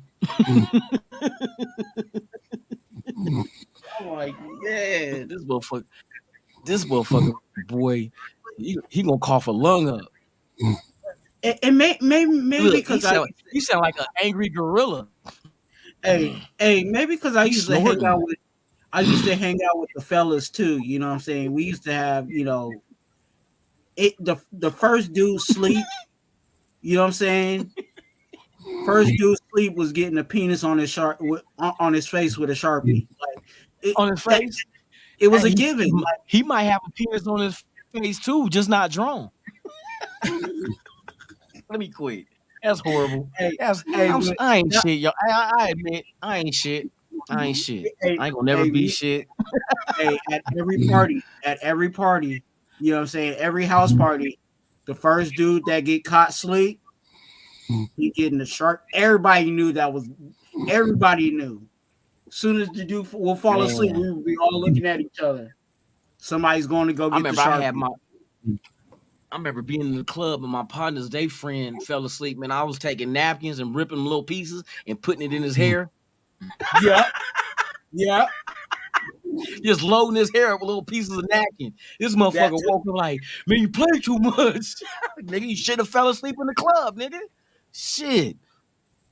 Oh my God. In the club at all places. Nah. Music somebody hella loud. Hey, I'd rather somebody people yelling. You better pistol with me with a pistol and not whip me with your ding-a-ling. You know, some of them motherfuckers be playing them old way out suspect ass jokes. Taking pictures with your swipe on their cheek. Nigga, I'll be mad as a motherfucker. I might dump a nigga for doing that shit. Nigga, you did what to me when I fell asleep? Oh, nigga, I'm about to shoot you in your dick. You don't play with me like that, nigga. Shit. That motherfucker sound like a damn, what he sound like? Let's listen. Yeah, he sound like a gorilla with hiccups. He sound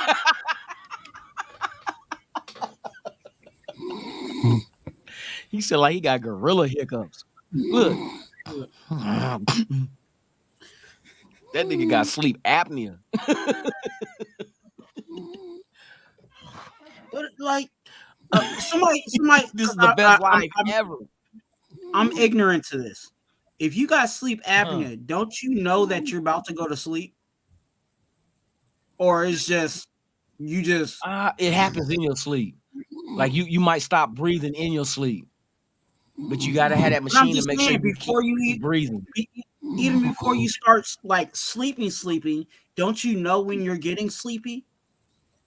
Yeah, you When know you when have, you're tired, but I mean, you try to fight the shit, not ready, you know what I mean? But then all of a sudden it's just you go to sleep and don't even plan on it. But I mean, that's anybody though. I mean, shit, when you feel your eyelids getting heavy, it's time to bruh, shut it down. Shout out to the 40 that's watching. If you have not subscribed, please do so, or I will put you to sleep. that's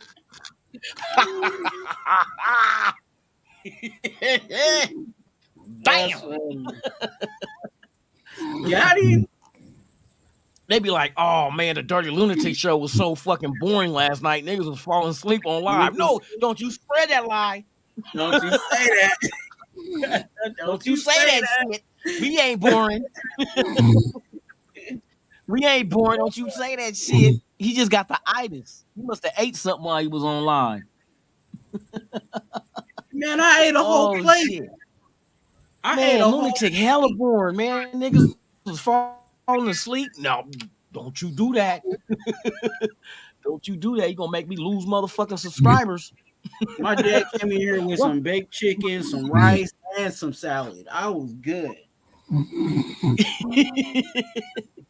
This motherfucker got gorilla snores. Oh, gorilla glue ass. This motherfucker been smoking gorilla glue.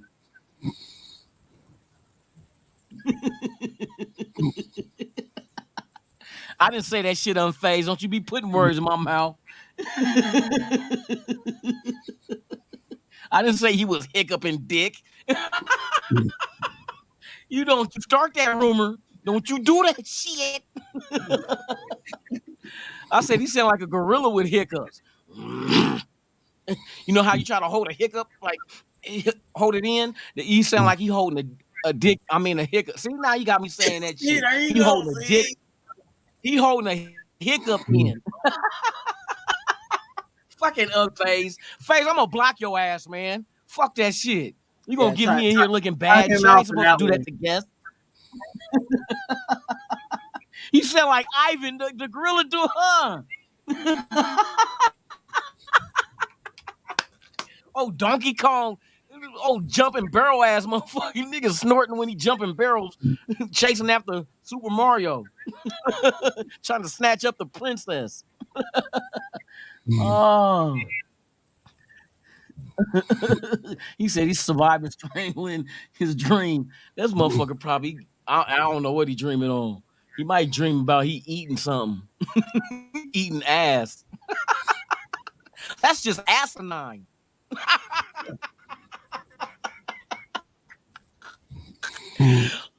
Bing, bing. Oh shit, he laughing in his sleep. Look, listen. Go ahead, snore. Do it. Go to sleep. Go to sleep.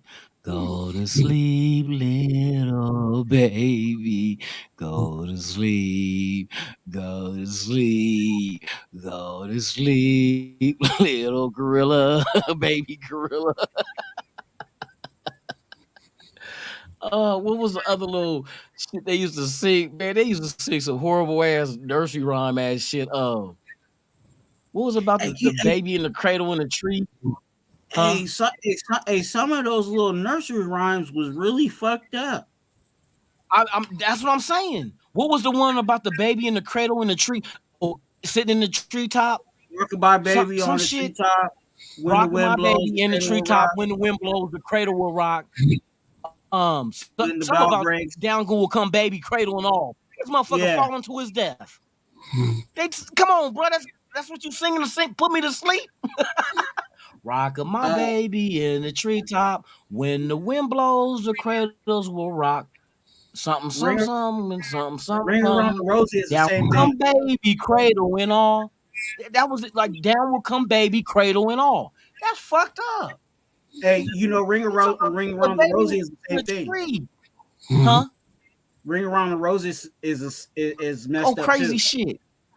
Oh Ring yes, around the about rosy, the plague, the ashes, they all about the fall down. plague. That's the Holocaust. Yes, And they said I man.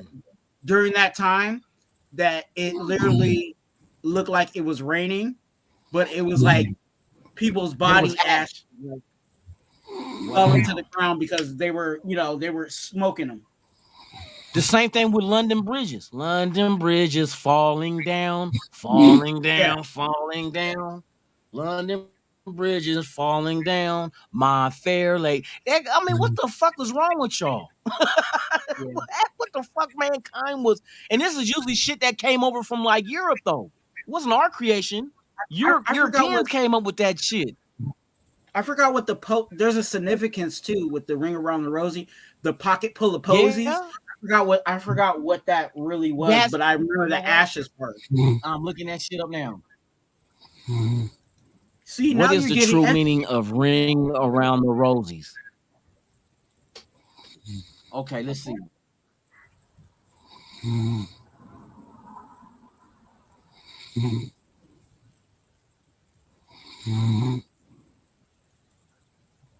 Yeah, but what's the true meaning of this shit? Fuck what the game is like. Yeah, but a pocket full of posies, ashes, ashes, we all fall down. Yeah, posies had some. I think the posy. What the fuck? I can't remember it. What is the real meaning behind ring around? Okay, here we go. Behind ring around the roses. Oh, this motherfucker boy is snorting cocaine in his sleep. That's he dreaming about doing lines. White lines.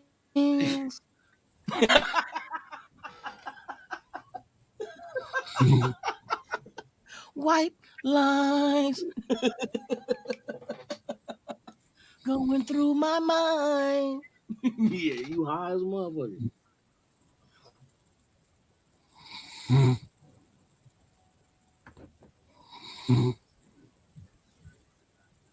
Some of you might think that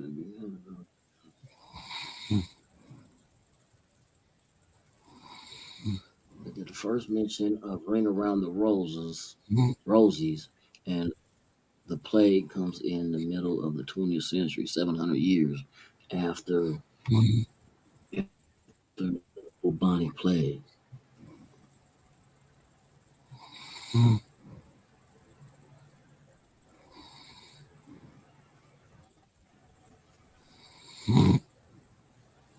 Let me see if Yeah, they say something about the bubonic plague. I can find something on YouTube. No, I got the thing right here. Matter of fact, let me I'm gonna kick this dude off, man.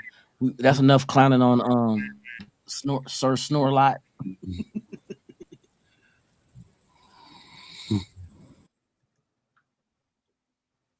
All right, yeah, that motherfucker in dreamland.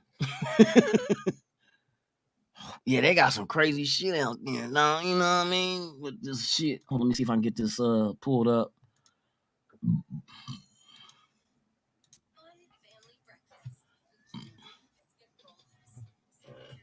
So this is what they talking about the first mentions of it. They was talking about the Library of Congress notes that the first mention of Ring Around the Rosies and the plague comes in the middle of the 20th century, 700 years after the bubonic plague.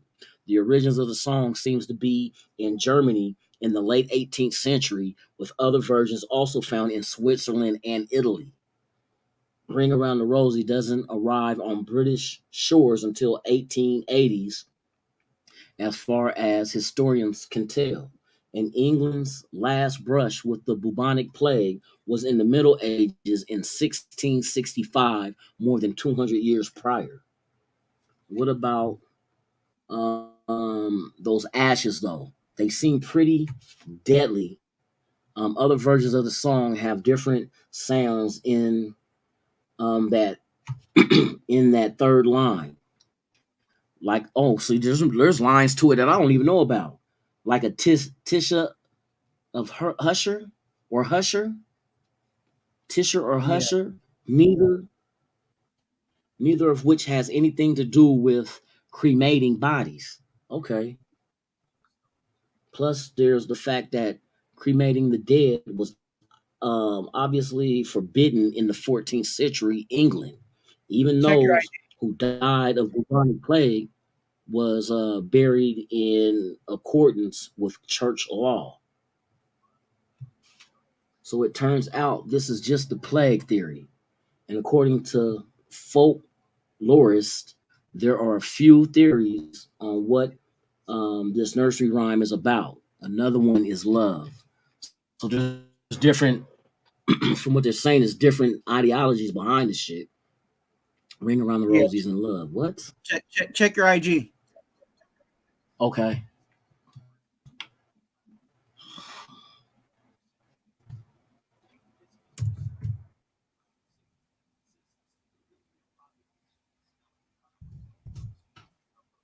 Let's see here. Oh shit, I put the wrong shit in.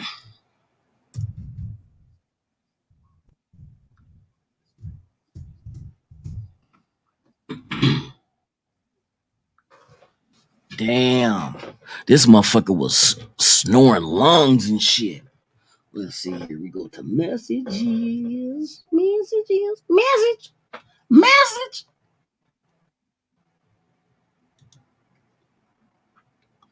Man, what the fuck I did with my motherfucking reading? Hold on real quick. Man, I think I must have left them out here.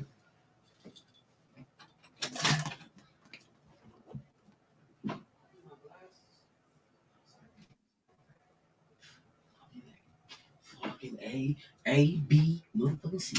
All right. Now let's read this shit. All right. All right. All right. All right. All right.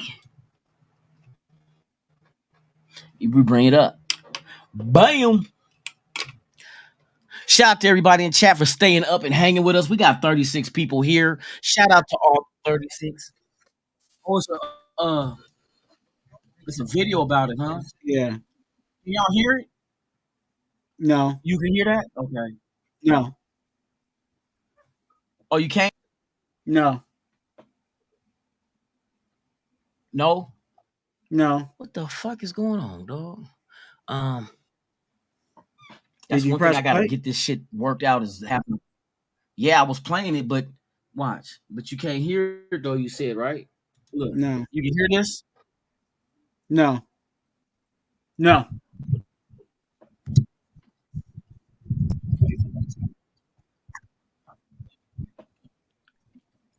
Now? No.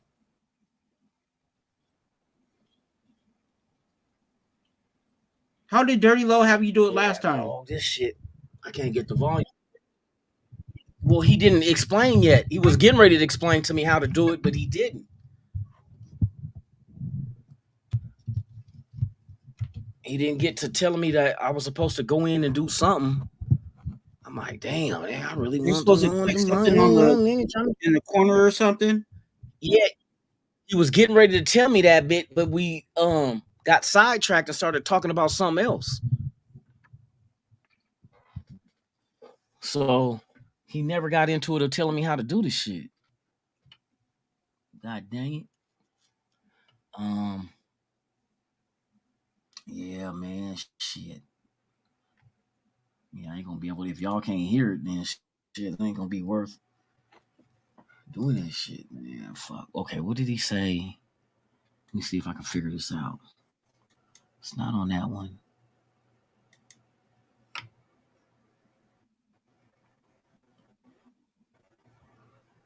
Because he told me something. He was getting ready to say, you go to the three dots on something, something, and then he got sidetracked because we started talking about something else. Video file, extra camera, share screen. See, yeah, I don't I don't know, bro. Let's see. Screen sharing is easiest with 2 monitors. I got screen sharing works best on a good computer. Some screens let you share audio. Look, let's look for share audio checkbox on the next window.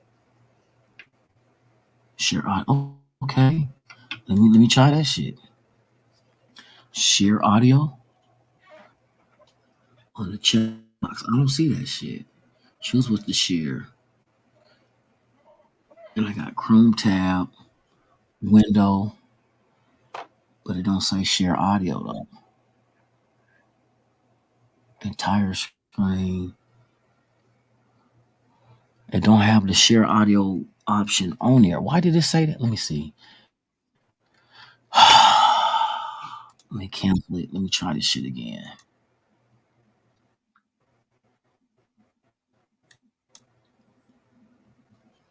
Follow these steps. Okay, here we go. Figure this out. We're gonna get this shit going, man.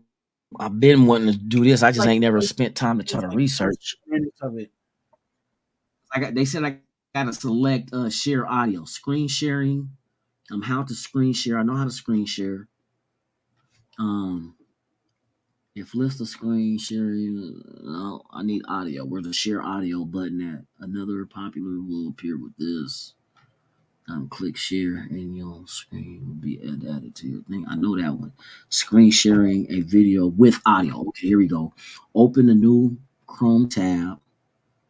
Drag drop a video file from your computer. Oh, I don't have the file of the new Chrome tab. Your cursor should show a plus symbol when dragging the file over Chrome. In StreamYard, click share screen. If a list of tips appears, click the blue share screen. In the pop-up, choose Chrome tab, check share audio. Let me show you this shit. Oh, see, it gotta be, but I can convert this. All right, so this is what we're gonna do. If come on, give me okay, that's the video. Let me see if I could do this real quick.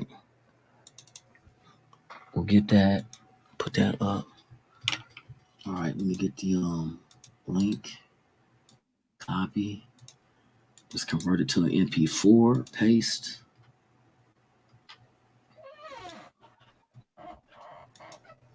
Let's go to 720 download. All right, let me see if I can make this shit work. Shout out to everybody out there in La La Land. Don't start snoring on the chat, y'all. I'm gonna get you. I'm gonna get you. This is my free. Shut up, Twan. That's how that motherfucker was sounding too. This motherfucker was boy. I wonder if he gonna wake up and see his computer still. Fucking idiot. Oh, stupid as hell. All right. And he'd be like, yeah, Jimmy G. Hey, for real. Okay, open a new Chrome tab. Drag drop a video. Cam in the chat. New Chrome tab. Okay. So open up a new Chrome tab. Okay, then all I gotta do is just okay, let me try this shit. So let's go get the video. Rangers Allegiance. While he's doing that, you guys go ahead and be a donor. You know what I'm saying? Just be a donor. You don't know how many people struggle on a daily with their life. You know what I'm saying? So not saying you need to, kill yourself or whatever, but stupid. For real though. For real. Because all be honest with you, you know what I'm saying? And I'm saying this because, some people do know, but you know what I'm saying, what's gonna happen to you is they're gonna put you in a box and your organs is just gonna sit there. And if you know what I'm saying, if you can't make it, you know what I'm saying, maybe you can make it for somebody else. You know what I'm saying? Or allow somebody else to make it. So please go to your local DMV. You know what I'm saying? Sign up to be a donor. The last time I went in, they actually ask you that question when you reapply for um, your real ID. You know what I'm saying? Because I know like some people are still getting their real ID. Um, you as you're applying for your real ID, they ask you that question if you want to be a donor, and all you have to do is click yes. Um, so please, if you guys have not, please be a donor. And yeah, Yes, that's it. indeed.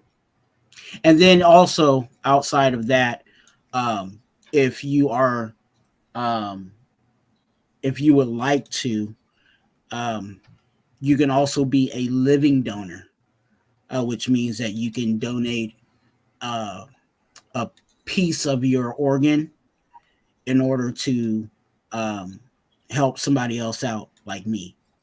Um, I'm in need of a kidney, so um, if you are interested in that information, you can always hit me up on IG at Twan TWUAN.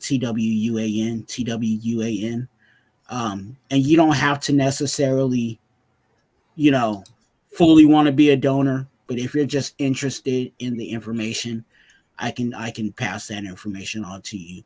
Um, so the process of being a living donor, or just being a donor in general. So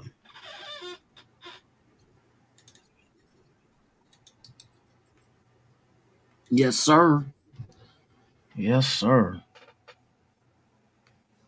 Oh, why this motherfucker ain't?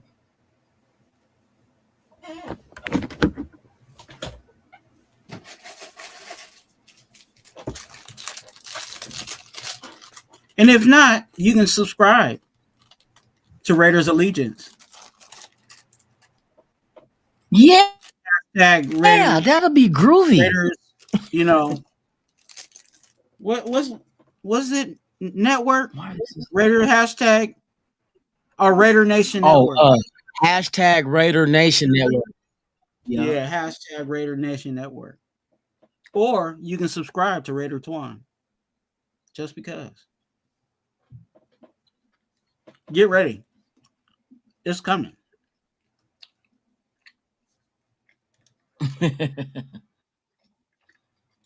Damn, why is this not? Let me get rid of this shit right here. Or is it even? Actually, I got some emails We shall soon see. on some stuff, and I'm actually excited about it. I'm excited about it. Here we go. Okay, let's see if this pops up and give me an option.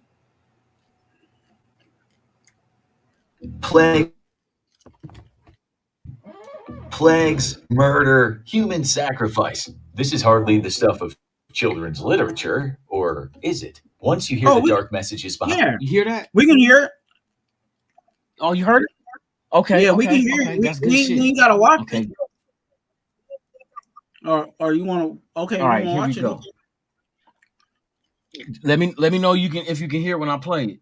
plagues, You hear it? murder, human sacrifice. This is hardly the stuff of children's literature, or No? is it? Once you hear Yeah, the dark messages behind You don't hear? You good? You hear it? Okay. nursery You good? rhymes that you thought you knew, you have to agree that Mother Goose has earned her place alongside the world's greatest horror writers. Hold on. Let me do this before these motherfuckers want to try to strike motherfuckers and ban motherfuckers on shit. Fair use. Fair use. Educational and entertainment purposes only.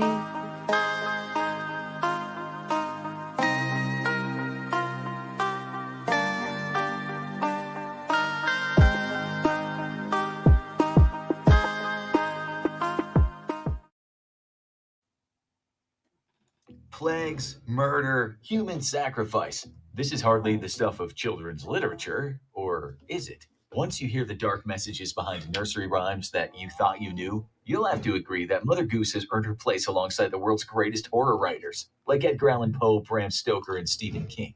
Nursery rhymes have seemed harmless or downright cute to us today, but when you learn about the dark history behind some of the most famous and enduring nursery rhymes, they sound less like adorable children's songs and more like gruesome horror stories. From evil monarchs to public executions, deadly plagues to brutal murders, nursery rhymes are more than just background music for fun children's games. They're a living record of some of the darkest moments in history. Ring around the rosy, pocket full of posies, ashes, ashes, we all fall down.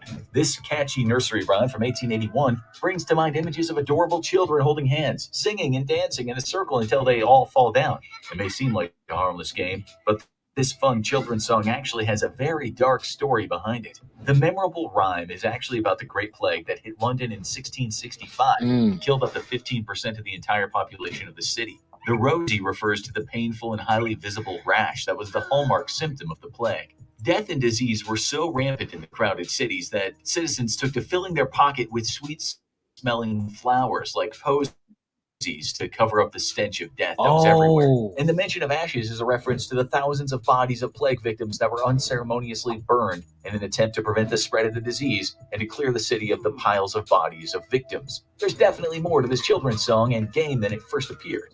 The often brutal reality of life in London has inspired more than one dark poem, and it's not just plagues that provided dark fodder for nursery rhymes. London Bridge is falling down, falling down, falling down. London Bridge is falling down, my fair lady. Don't let the catchy tune of this classic nursery rhyme fool you. There's an incredibly dark history behind London Bridge's sweet melody. The rhyme was penned in 1744 and was allegedly written about a Viking attack in the early 1000s. According to a legend, the group of Vikings under King Olaf II of Norway stormed the city and destroyed the iconic bridge, but there is much debate among scholars over whether this attack ever actually happened. Even if the story of a violent Viking attack turns out to be nothing but legend, there's more darkness behind London Bridge than might be even more brutal than a Viking invasion. The real dark message behind London Bridge nursery rhyme is actually one of human sacrifice. At the time of the bridge's construction, it was widely believed that burying bodies in the foundation of buildings was the surefire way to keep the structure standing. The bodies were thought to add strength to the structure, and the spirits of the dead would also watch over the bridge in death. Even worse, the sacrificed people, many of them children, were rumored to have been immured in the walls, meaning they were entombed within the foundations while they were alive, and slowly died from lack of food and water after the walls had been bricked up. This brings a whole new level of darkness to the children's game that often accompanies the rhyme. Two children will form an arch with their arms to represent the bridge, while others will take their turn walking under the bridge. When the song ends, the bridge falls and the children will drop their arms. The last person to walk under the bridge finds themselves trapped within the walls, just like the human sacrifices of legend. Human sacrifice is certainly dark, but one family had so much darkness in their history that they inspired multiple dark nursery rhymes. Mary, Mary, quite contrary, how does your garden grow? With silver bells and cockle shells and pretty maids all in a row. This sweet and harmless sounding rhyme from 1744 is actually all about a very dark subject. Mary the First of England, also known in history as Bloody Mary. She was the first woman to rule England in her own right, and though her reign was short, it was brutal and bloody. Mary's father, King Henry VIII, had split with the Catholic Church over the Church's refusal to grant him a divorce from Mary's mother, Catherine, the first of his eventual 6 wives. A staunch Catholic herself, when Mary took the throne, she set about reversing her father's religious reforms and exacting her revenge for this horrific treatment of her mother. During her short reign, Mary made it illegal to practice a different religion than the monarch, and brutally tortured anyone who refused to convert to Catholicism. Under Mary's rule, hundreds of heretics were burned alive at the stake for their religious beliefs. The silver bells and cockle shells in the rhyme might sound like beautiful flowers or harmless gardening instruments, but in reality, they were actually medieval torture devices rumored to have been used on heretics under Mary's orders. Bloody Mary's reign was so brutal that it inspired more than one dark nursery rhyme, including this one from 1805. 3 blind mice, 3 blind mice, see how they run, see how they run. They all ran after the farmer's wife, who cut off their tails with a carving knife. Did you ever see such a thing in your life as 3 blind mice? The 3 blind mice in the rhyme were thought to be 3 prominent Protestant bishops, Hugh Latimer, Nicholas Radley, and the Archbishop of Canterbury, Thomas Cranmer.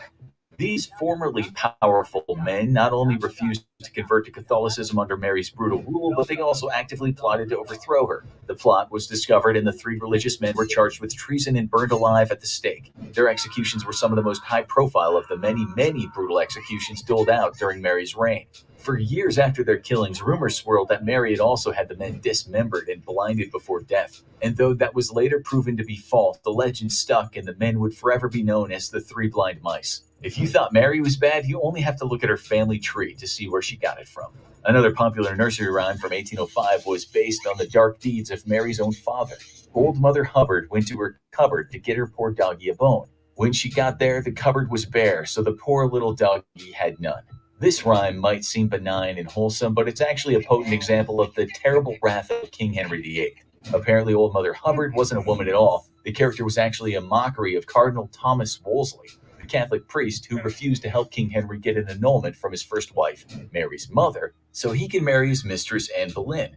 Wolsey's refusal to help Henry get the annulment he so desperately wanted led to Wolsey's political downfall and Henry's eventual split from the Catholic Church, forever changing religious life in England and around the world. The story is especially dark when you realize that Henry went to all this trouble only to have his marriage to Anne last for a mere 3 years before he had her beheaded for treason, so he could marry the third of his 6 wives. Mary's brutal persecution of heretics is legendary, but here too she took a page out of her father's books. This 1784 rhyme paints a disturbing picture of how Catholics were treated under her father, King Henry. There's no denying that Mary certainly learned a thing or two from him in her later persecution of Protestants. Goosey, goosey gander, whither dost thou wander? Upstairs and downstairs and in my lady's chamber.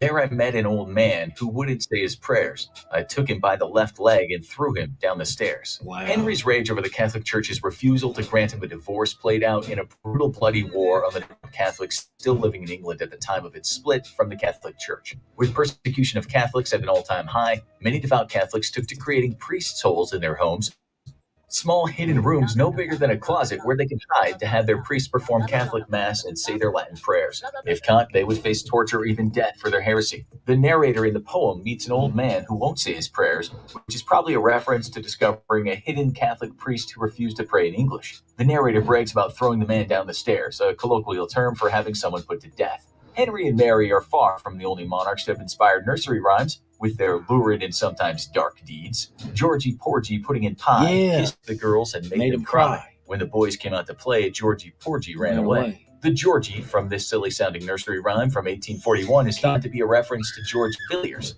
the Duke of Buckingham, and a beloved friend of King James I. The two men were so close, in fact, that Villiers was rumored to actually be James's longtime lover. Wow. While there's no hard proof of their romantic relationship, it was certainly no secret that James favored Villiers and showered him with land, titles, and money during his reign. This, combined with Villiers' reputation as a ladies' man who had frequent dalliances with married women, sometimes against their will, earned him the hatred of other men at court and eventually led to him being stabbed to death in a local pub.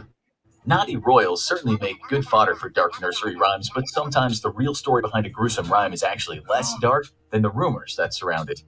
Jack and Jill went up the hill to fetch a pail of water. Jack fell down and broke his crown, and Jill came tumbling after. This rhyme has long been rumored to be about France's King Louis XVI and his wife Marie Antoinette, who lost their crowns and their heads in the French Revolution of 1793. But the rhyme, written in 1765, actually predates their executions by a good 30 years. Scholars agree that it's more likely about King Charles I's attempt to reform the tax on liquids. When Parliament rejected his proposal, he retaliated by reducing the volume of half pints, known as jacks, and quarter pints, commonly called gills. In yet another royal-inspired nursery rhyme, lurid rumors about two English monarchs have been passed on from generation to generation. Rock-a-bye baby in the treetop. Remember that? When Yeah, the wind blows, the cradle will rock. When the bough breaks, the cradle will fall. And down will come baby, cradle will fall. Oh, yeah. This sweet song is no wholesome lullaby. It's actually rumored to be about King James II of England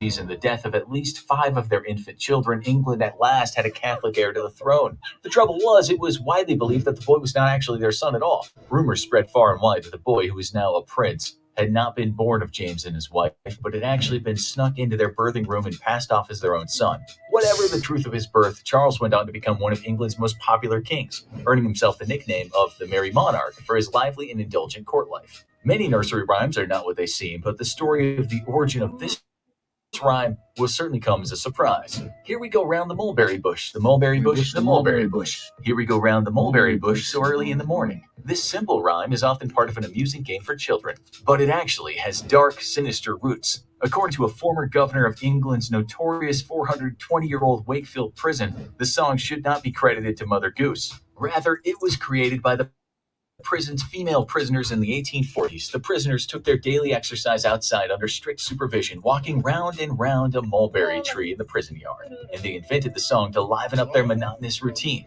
Nursery rhymes are truly more than just child's play. Now that you know the dark messages behind nursery rhymes, these merry songs will never be the same.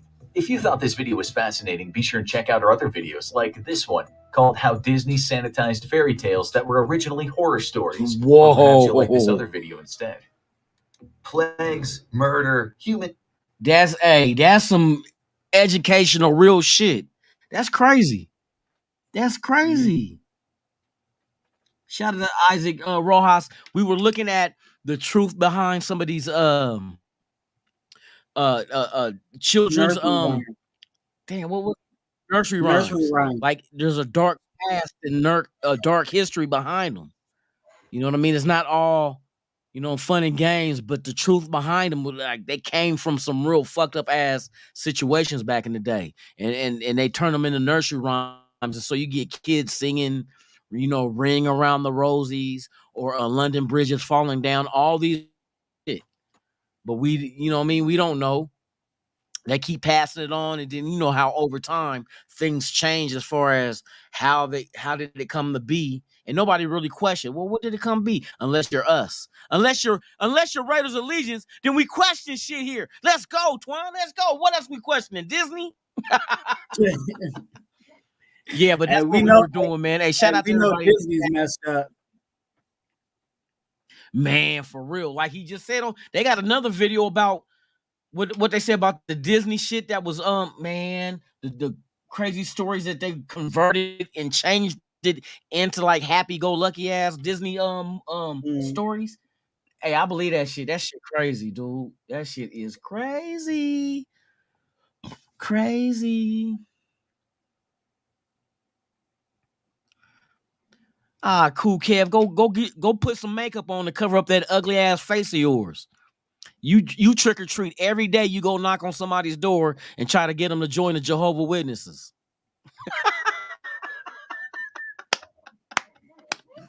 Got mascara on, eyeliner, looking like Derek Carr. Boy, you don't want to start with me, bruh. I've been drinking too. That's a rabbit hole you don't want to go down, bruh. You never try to be the heckler of the comedian who has the mic. Looking like RuPaul and shit. Can I play the count? Shit, can you play Ernie and Bert? Ain't they a gay couple? Can you play that? You could be Ernie, huh? Ernie Bert. Tell you, hey, Kev, kick back. Be that one. Don't be that one, bruh. Because motherfuckers gonna remember this. You see what happened with A-Bomb fucking with Stan. Stan gave him the business, bruh. Stan don't do it. Don't do it. For the love of God, don't do it. Cool Kev's still trying to figure that out. He's trying to find out the perfect pronoun to use. You know what I mean? He identifies as being funny, but he's not.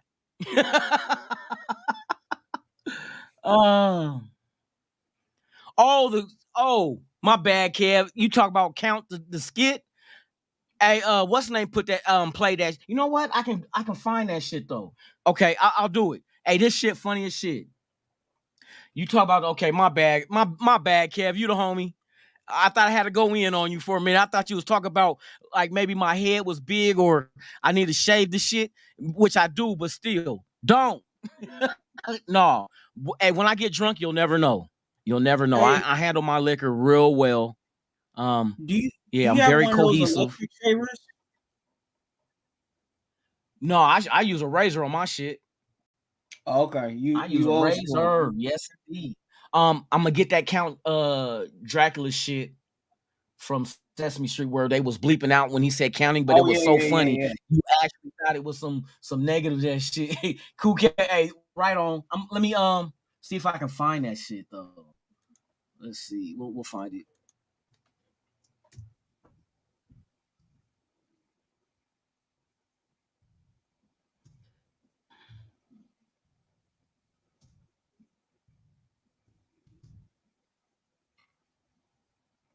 Yeah, that was when Dirty Low played that shit. That shit was funny as shit. Okay, I got it. Y'all gotta hold on real quick. Cause what I gotta do is convert it over and then play it and then Mike, you up? My dude, Guerrero, what's the deal, my dude? Hey, That's boo. my guy right there. Hold on, let me get through this shit real quick. Skip. All right, so damn, I don't give a fuck about this shit. Copy. Yes, All right, we getting hey, cool Kev, we about to get into it. This shit funny as shit. I just got to convert it over to an MP4 and then bring it up and play it. So now that I know how to bring the audio over, it should work again.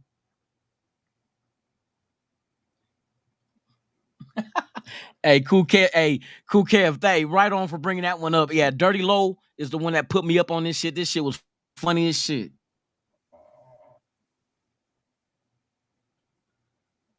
Nah, unfazed. Hey, cool Kev, all right, man. He's solid. You know me, crack his jokes, man. I don't go far with it like that, bruh.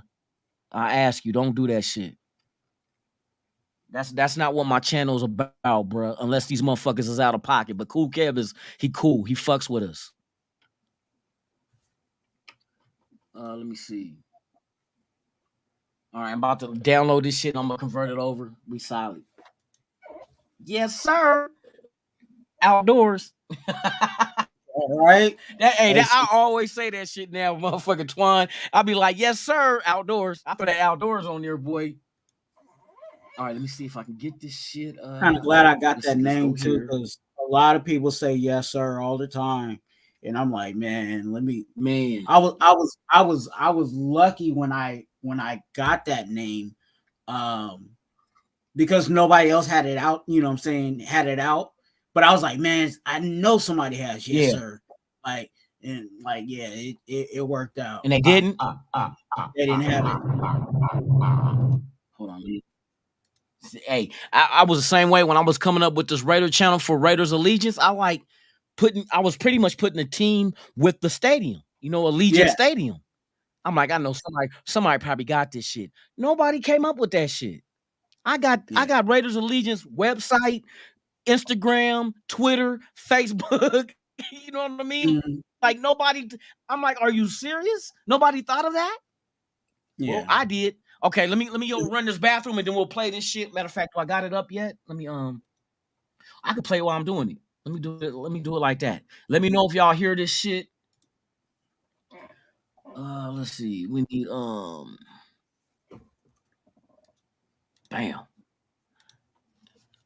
Now let me know if y'all can hear this shit. Give me a thumbs up if you hear it. Yeah. You hear it? Right. Yeah. Because I really love to. Sometimes I sit and all day, but sometimes I get carried away. I slowly getting faster. Once I start it's very hard to stop. Faster, it is so exciting. I could forever until I drop. 1, 2, 3, 4. 1, 2, 3, 4. 1, 2, 3, 4. 1, 2. I love whatever the amount. 1, 2, 3, 4. Hey, yeah. 1, 2, 3, 4. 1, 2. That's the song of the count. I the spiders on the wall. I the cobwebs in the hall. I the candles on the shelf. When I'm alone, I myself. Oh yeah, I slowly getting fat. Slowly. Once I it's very hard to stop. Damn. Faster, it is so exciting. I could forever. Till I drop. 1, 2, 3, 4. 1, 2, 3, 4. 1, 2, 3, 4. 1, 2. I love. Whatever the amount. 1, 2, 3, 4. Hey, hey, hey, hey, hey, hey. 1, 2, 3, 4. 1, 2. That's it all. Count. Yeah, hey, when fucking Dirty Low had me play that shit, I'm like, man, that shit crazy. If you bleep them and you just automatically your fucking mind is in the gutter, and that's not exactly what, and that's not even what they were bleeping. He was saying counting. He was, I fucked myself. I fuck cobwebs. What the fuck? Oh man, that shit crazy for real. I wonder if motherfucking Cortez woke up yet. No. He's in a Why deep, would deep sleep. Look, if you sleep, stay sleep. You know what I'm saying? Until you gotta wake up in the morning. For real. There's no need to. This Oh, motherfucker's I forgot to get Bro, off. it's only, I forgot to it's get only off the line. 217. Yeah, he didn't say nothing. He was gone. He was gone. Oh shit. Let me see. What else out there is they got that's funny as shit? Hey, and everybody got to watch it. So hey, that means they didn't strike me. I hit them with that motherfucking fair use. They be doing that shit sometimes though. Oh, yes. Yes, truly. With the Ninja Turtles, that's Live 85 be doing. You know what? I know exactly what you're talking about, bruh. Cause I follow dude on YouTube. He got like 3 channels. But he did the Ninja Turtles, but he did a voiceover for him. That was the funniest shit. The nigga turtles. Okay, let me see if I can find that shit. Oh, fucking true. Hey, truly, you know all that shit. Hey, that's one of my favorites too, for real. Dude was getting one of the turtles was getting jealous with the white chick. Oh shit. Let me find this shit, dog. I don't even know if they got that on YouTube. They might censor that shit. Let me see. Oh, episode, because he did it in different episodes too. Where's the first one? Oh, nigga turtles 10 link. Let me see if they got the. Oh, they gave you another link to go watch this shit because I think he had that shit taken off of YouTube because I think was it TMZ, not TMZ. What was the other app that they got where people was uploading their videos was God dang it, I'm forgetting the name of that damn app.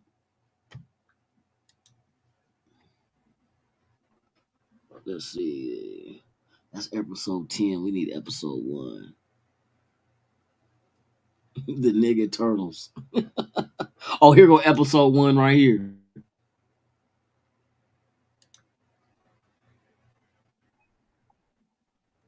So it's another.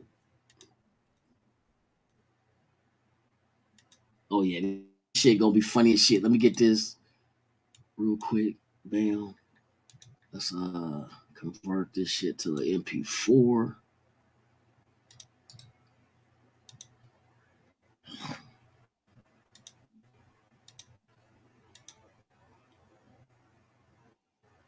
Fair use, fair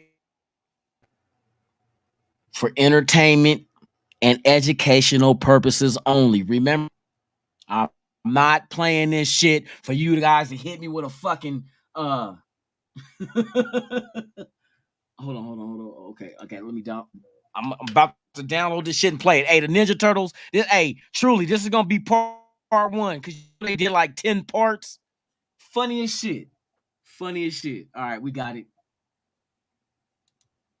So what I got to do is bring this up. Ninja Turtle, the nigga turtles, not the Ninja Turtles, the nigga turtles. This shit is stupid. Oh, truly. Hey, I'm glad y'all reminded me of that one. Yeah, it's on YouTube. I got it. I'm about to bring it up right now, bruh. This shit is funny as shit.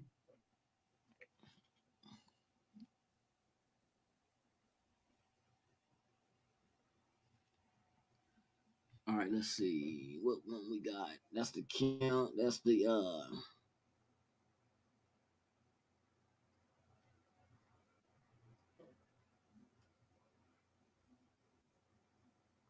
Wait a minute, did I get the right shit? Let me double check. Let me double check.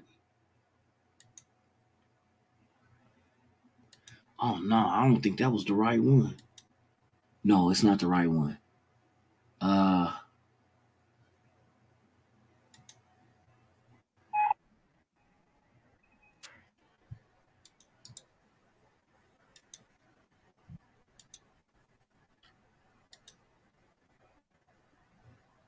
Vietnamese ghetto turtles. Okay, that's this one. Okay, yeah, this is it right here. All right, we about to get it. I downloaded the wrong one.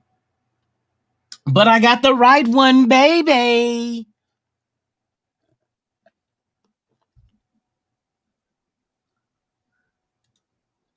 Let me download this shit. You know what I mean? You know what I mean? Let me get rid of this shit right here because that's not the one I wanted. Delete. Save. Ah, shut the fuck up.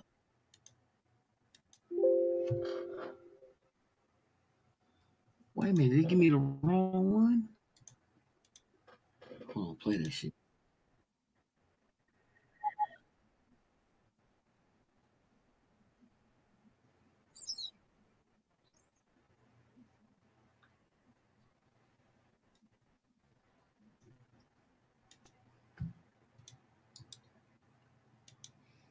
Why didn't I give me?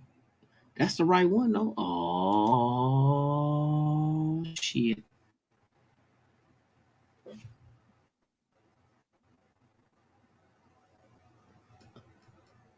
All right, save it. Let's see, MP4.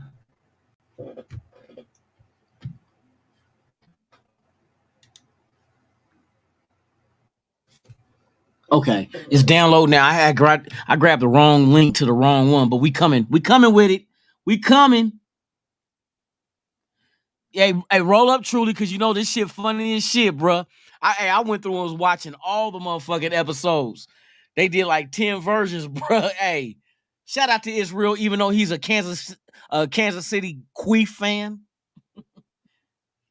But his shit funny though. Okay, here we go. Here we go. Here we go. We good. We good now, dog. We good. Ah. All right, let me play the disclaimer so these cats don't try to do me dirty. You know what I mean?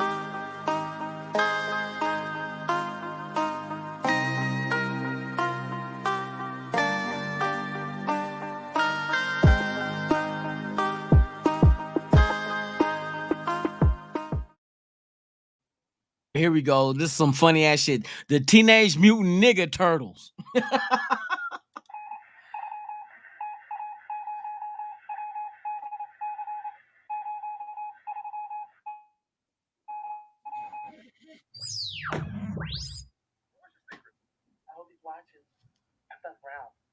You heard it here first, guys. Let's go to commercial. Bro, tell me you didn't fuck this bitch. You didn't tell the homies. Is it true? Man, that bitch is lying. Come on, bro. I know you fucked her because you got that I fucked her face. Look at her.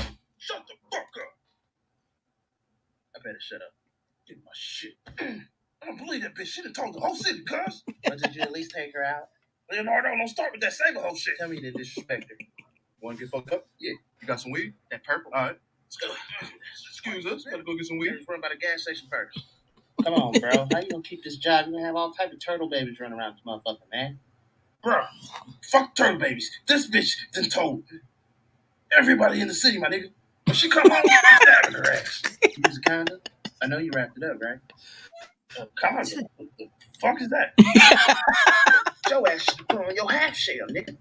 You fucking up, man. Splinter ain't got you shit, nigga. Nigga, Splinter ain't get no pussy. Nigga, he found us in the sewer. Nigga, what you talking about? Whatever. Yeah. Oh, hey, look at the front page. Someone's fucking and telling. It says it right here on the paper. Wow, it's cool. What the fuck you doing, man? Chill the fuck out. Come on, man. All right, Splinter find out. That's your ass, bro.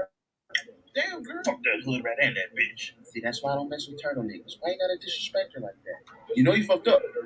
Hey, bitch. Get your ass, give me some soda pop. Hurry up. Put on one ice cube in that motherfucker. Unless you want to get back on this dick, you know what I'm saying? Hey, you quit disrespecting women. Stop all that. Yeah, okay, first of all, you don't talk to a blood like that. Take that shit off your face, nigga. Oh, yeah. And I see you tell them everything. You tell them about the moves I put on you, did you? Hey, y'all, look. I had that bitch trying to crawl out the window like, oh. Hey, what the fuck you say? Not Master Splinter. To be continued, nigga. What? Yeah, hey, when he did this shit, man, this shit is fucking hilarious, dude. He's stupid as hell doing the voiceovers of this shit. Hey, what the fuck you say? Oh man. One day I'm gonna get that dude on the show when the Raiders play Kansas City. I'm gonna have him pull up. Okay, I'm gonna have him pull up. He funny as shit. He be doing a Grand Theft Auto voiceovers and shit too.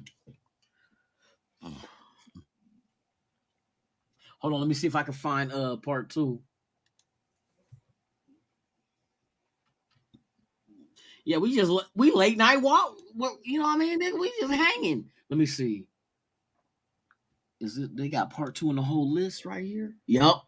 Here we go.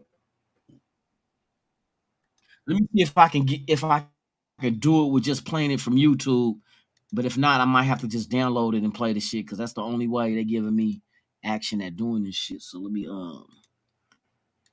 know if y'all can hear this shit. One thing. Let me know if you can hear it one thing. All right, I'm gonna play a little bit of it. Y'all let me know if y'all hear this shit.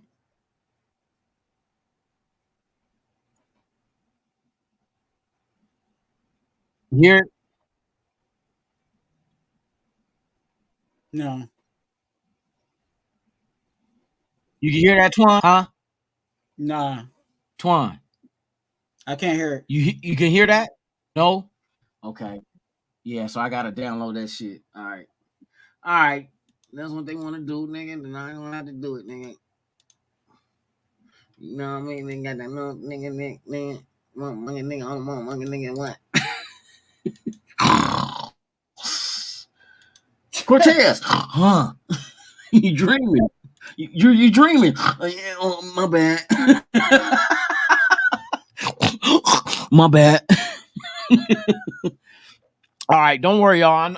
I now I know I have to download the shit and then play it. Yeah, I gotta figure out the way to bypass that shit. So we'll say that shit. We're doing episode 2. I should go run down the line while y'all watching this shit. But then I would have to I could bring that shit over here on this side. Okay, I could do it. Yeah, you know what? Fuck that. We'll do it one by one. I don't know how much longer I'm gonna be up. All right, so let me get rid of this. Let me go to bam. We need episode 2 of the motherfucking nigga turtles. not the nigga turtles.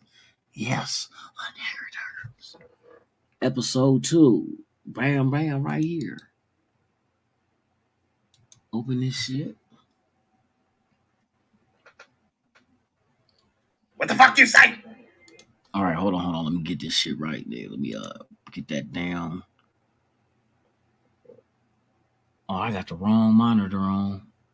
So we'll go ahead and boom, boom, boom, boom, doom, doom, doom, doom, doom. All right, y'all. Here go part 2.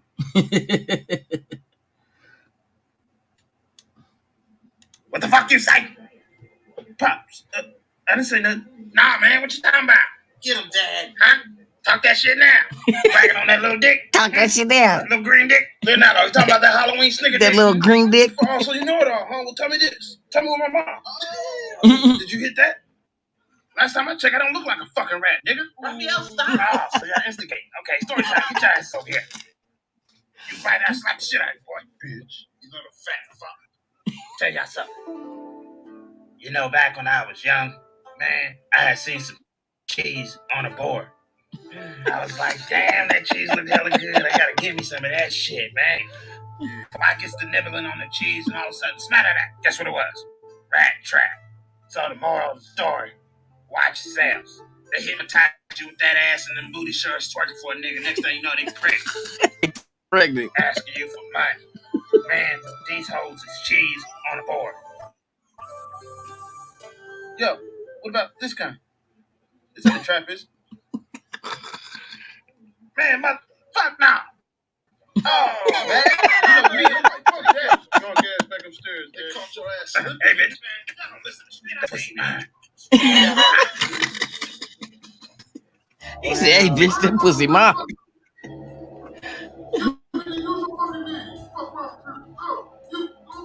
Strap that. Word on the street is your niece has been fucking a red turtle. Oh, is that right? Tell the homies I want this nigga by the name of Red Turtle dead. But I'm being for real. What? It's a red turtle that talks. She's fucking it. What the fuck? They're turtles that talk and they won't leave my house. You expect me to believe what the fuck you're talking about? I ain't about to type that bullshit on the police report. My computer off. I gotta boot it up. Oh, and there's a rat. He talks too. Get your ass out of my office. Oh, you better shut up. Don't slam my fucking door. Oh, look, is this a Rolex? Hey, how you doing? Never. Is this a Rolex? How you doing, sweet treat? Sweet cheeks. Oh. Fucking snitch. Shit. Hold on.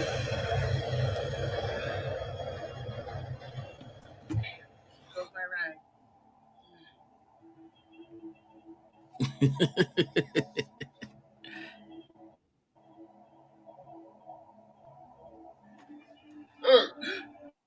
Uncle Shredder said keep your legs closed. This ain't no motherfucking game. Throw this shit on for nothing. You understand what I'm saying? Oh, you don't speak English. Hold on. I got something for you there.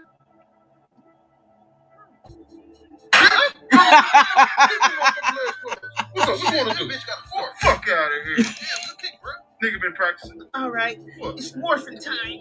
Morphin' time. Oh, she not, nigga. Oh!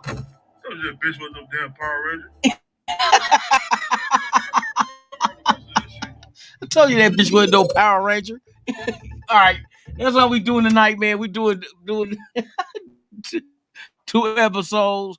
Next time we'll come back. We'll do 3 and 4, man. We're gonna keep it running. But hey, I told you that bitch wasn't no Power Ranger. Morphin' time. He said we still up. Yeah, Cortez ain't. I bet you Cortez ain't still up. That motherfucker, boy, he done snorted the whole cover and all his sheets, his comforter is all in that motherfucker's sinuses. That's him right here. Look, we got him back on, y'all, ladies and gentlemen. Welcome, Raider Cortez. Hey, Cortez, how you doing? Oh, is that right? Well, what do you think the Raiders are going to do this year?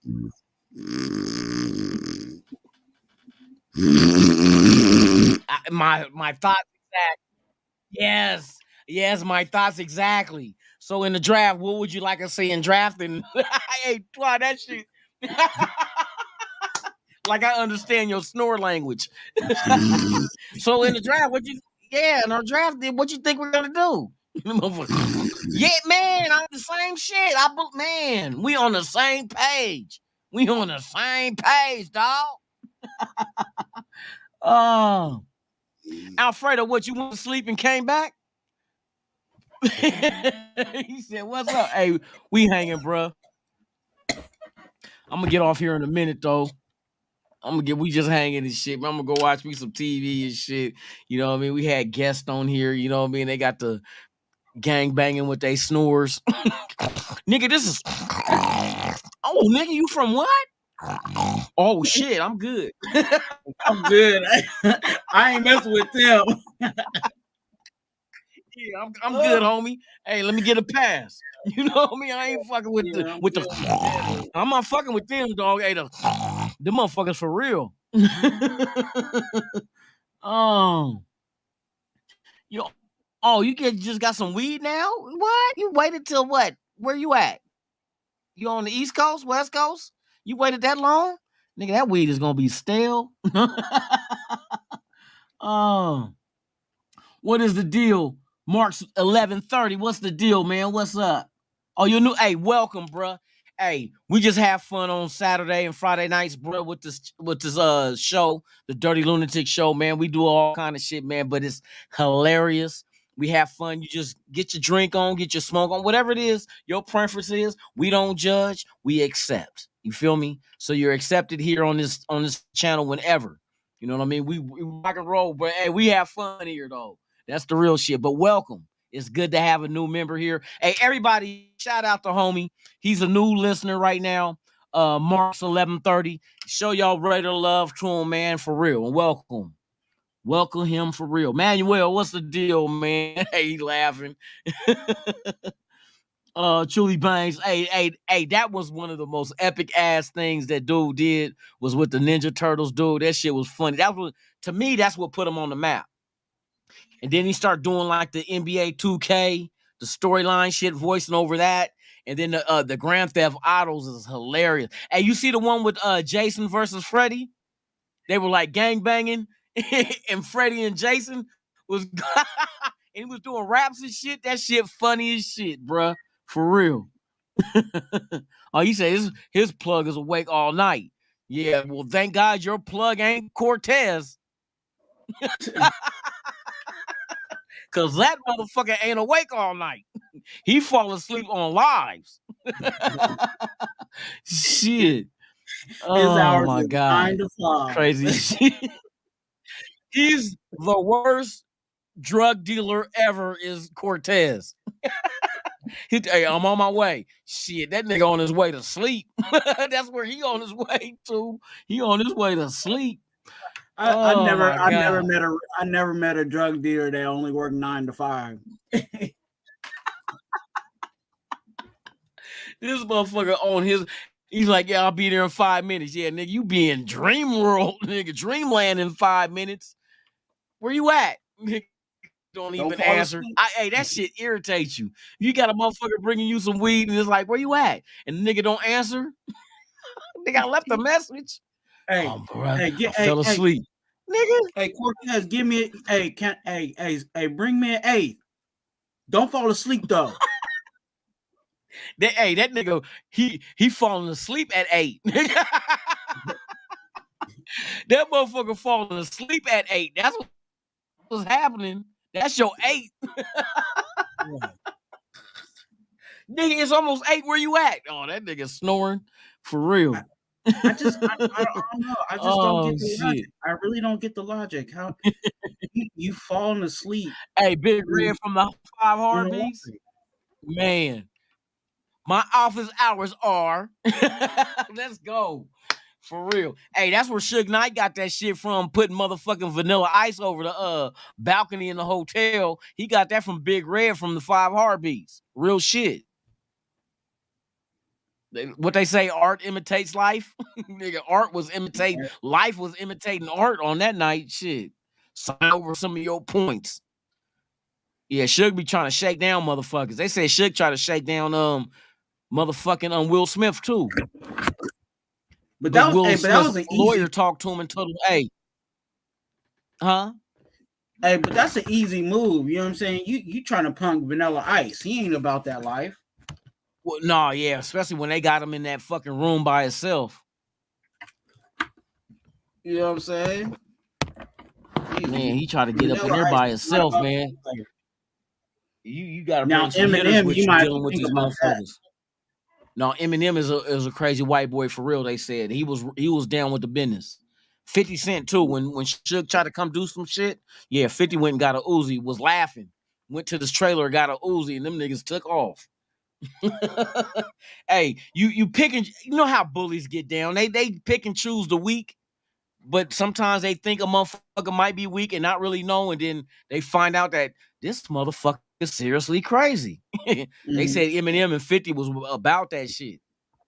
For real. A lot of times, and I know a bunch of people that have had that situation. They best friend actually was they bully. You know what I'm saying? They bullied them, and Yeah. then they got enough, and they snapped on them, and then after that, they became best Yep. friends. My Yep. aunt, my aunt's like best friend was a bully, and Yeah. that was, you know what I'm saying? It just worked out like that, where they, you know what I'm saying, they was kids, but way down the Yeah. line, they've been long, like really good best friends. You know what I'm saying? Oh, that Like she's shit. really my aunt. Oh, okay. Yeah, Eminem is really he wasn't fearful or should. For real. A lot of I mean, you get motherfuckers using a lot of bullies use intimidation. Really might not have no scrapping. You know, they might be big and all that, but intimidation is what they use. But when they Yeah, run into somebody where intimidation ain't even an issue, like nigga, you don't intimidate me, then what? You know what I mean? Because a lot of times they don't have to use their hands because intimidation had already ended the situation from the get-go. Like you don't even yeah. have to get to the level of fighting really. So what kind of practice you gonna get if intimidation is stopping the shit from happening? You don't really get to squab with nobody. You Because know what I mean? you think about it, like when a bully will walk up to a kid, oh, here's my lunch. You know what I'm saying? They really didn't have to do nothing. They just walked Man, up to cat and oh, here's my yeah, lunch. it was You know what I'm all saying? intimidation. It was Yeah, intimidation. Until you paint that right motherfucker at the wrong time into a corner, and then all of a sudden, shit, all that intimidation, he just get fed up. Like they say, that's the straw that broke the camel's back. And Sugar got knocked out by motherfuckers he tried to intimidate. They got in his ass. And then there's other motherfuckers that just was never fearful of him. yeah. Suge fucked up though. He handled that whole death row shit wrong. He had an opportunity to really like establish a label and make it something and then do all the good work that you could do with that platform, and he chose not to. And where is he at now? Exactly. Because of shit And like that. See, and with the look. why he's in jail? Huh? No, go ahead. You said while he's in jail. No. Well, the reason why he in jail running over his friend, right? Trying to get away, thinking they was trying to shoot him. But they weren't trying to shoot him. They was trying to get a fair one with him, which was Bone. He be in the movies and shit, was in Training Day and all that. But all he had was a radio in his hand. He went to squab with Suge because Suge called him a bitch ass nigga. So he went to just fair one. And Suge got scared thinking reverse, ran over his partner, ran over him, killed him, and that's why he, rather than fighting the case, he took a deal to go ahead and try to get out at least when he's old as shit. But bruh, motherfuckers, hey, they try to use that intimidation shit. Some motherfuckers just ain't intimidated. You gonna have to niggas squab me and show me you about that. You know what I mean? That cigar smoking and being big don't mean shit. Yeah. And look who ended up look who ended up getting the business at the end. The one that was quiet and calm the whole time. Yep. Snoop had to go through the right avenues, but now he owns Death Row, and he's doing big things with it. Yes, indeed, he's doing big things. Yeah. I like that for the fact that Death Row represented the West Coast. Man, that was a West Coast label, and you had some of the biggest artists at that time on your label, and you fuck it off the way you did. Nah, that shouldn't have never happened. You should have ran that shit the right way. You shouldn't have brought the street element into the business element. You mix business with pleasure. You don't do that shit. That's You know what I mean? And it crumbled. that's like Motown. You know what I mean? You know Thank what I'm God. saying? Like, Man, bruh, Certain iconic they labels get just it can't. wrong. You had the Yeah. power.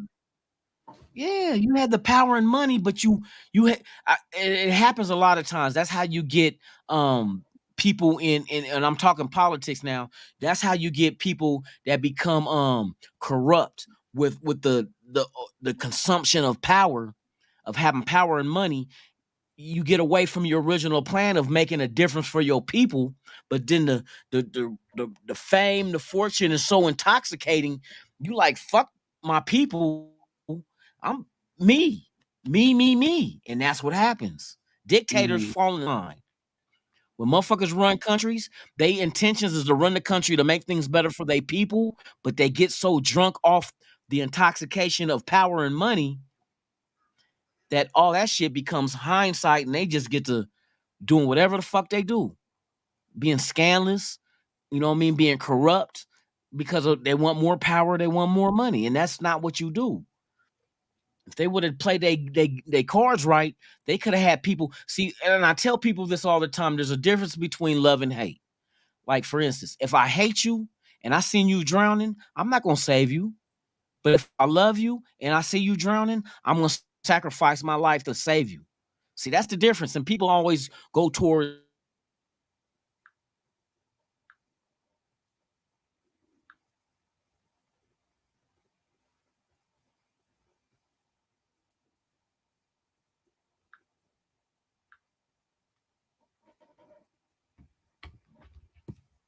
Okay, so I guess he kicked himself out, and that's all right because we gonna keep this going.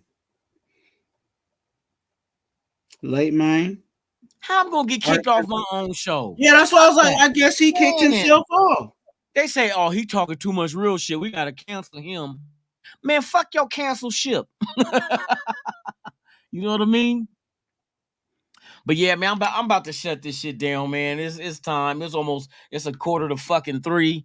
I hope you guys are entertained, man. Hey, Twan, thank you for being here, For bro, and sure, just man. hanging out with me. Shout out to Cortez for falling asleep while we was live. Hey, we kept the party going. But thank y'all, man. Hey, I look forward to seeing each and every one of you guys. I'll be here Monday morning, 7 a.m. Pacific, 10 a.m. Eastern, right here. It won't be the Good Morning Raider Nation Live podcast. We're still going to cover free agency because more moves could still be coming. So we're going to cover that, get your guys' opinion and ideas of far as what we need to do. But with that being said, Twan, let them know how they can get in contact with you, my brother. You know, Raider Twan on YouTube. Subscribe. You know what I'm saying? If you don't, you playing with yourself. You know what I'm saying? So quit playing with yourself and subscribe. Raider Twan. You know what I'm saying? Also IG at Twan, TWUAN, TWUAN. You know what I'm saying? If you want to hit me up for me to be on your show, you know what I'm saying, to help you co-host or whatever the situation may be, or just to talk about life, you can always hit me up on IG. And then also if you need any information about being a donor, you know what I'm saying, you can also hit me up on IG at Twan. That's right. A shout out to all those who are watching. If this is your first time here, please subscribe to the channel. Hit the like, whether it's the hashtag Raider Nation Network or right here on Raiders Allegiance with yours truly, Lunatic Raider. We appreciate your support. Man, always come back. This is a platform for all of you guys, part of Raider Nation, man. I salute y'all. Thank y'all for hanging out with us early in the AM, late at night, man, wherever it is where you're at. Man, salute to y'all, man. I'm Lunatic Raider. This is Raiders Allegiance. I will see you guys Monday morning, 7 a.m. Pacific, 10 a.m. Eastern. We're going to continue the party and talk about the Raiders and the moves they made and the moves they should make. So with that being said, I'm out this. B-I-H. Play the fucking outro, motherfucker.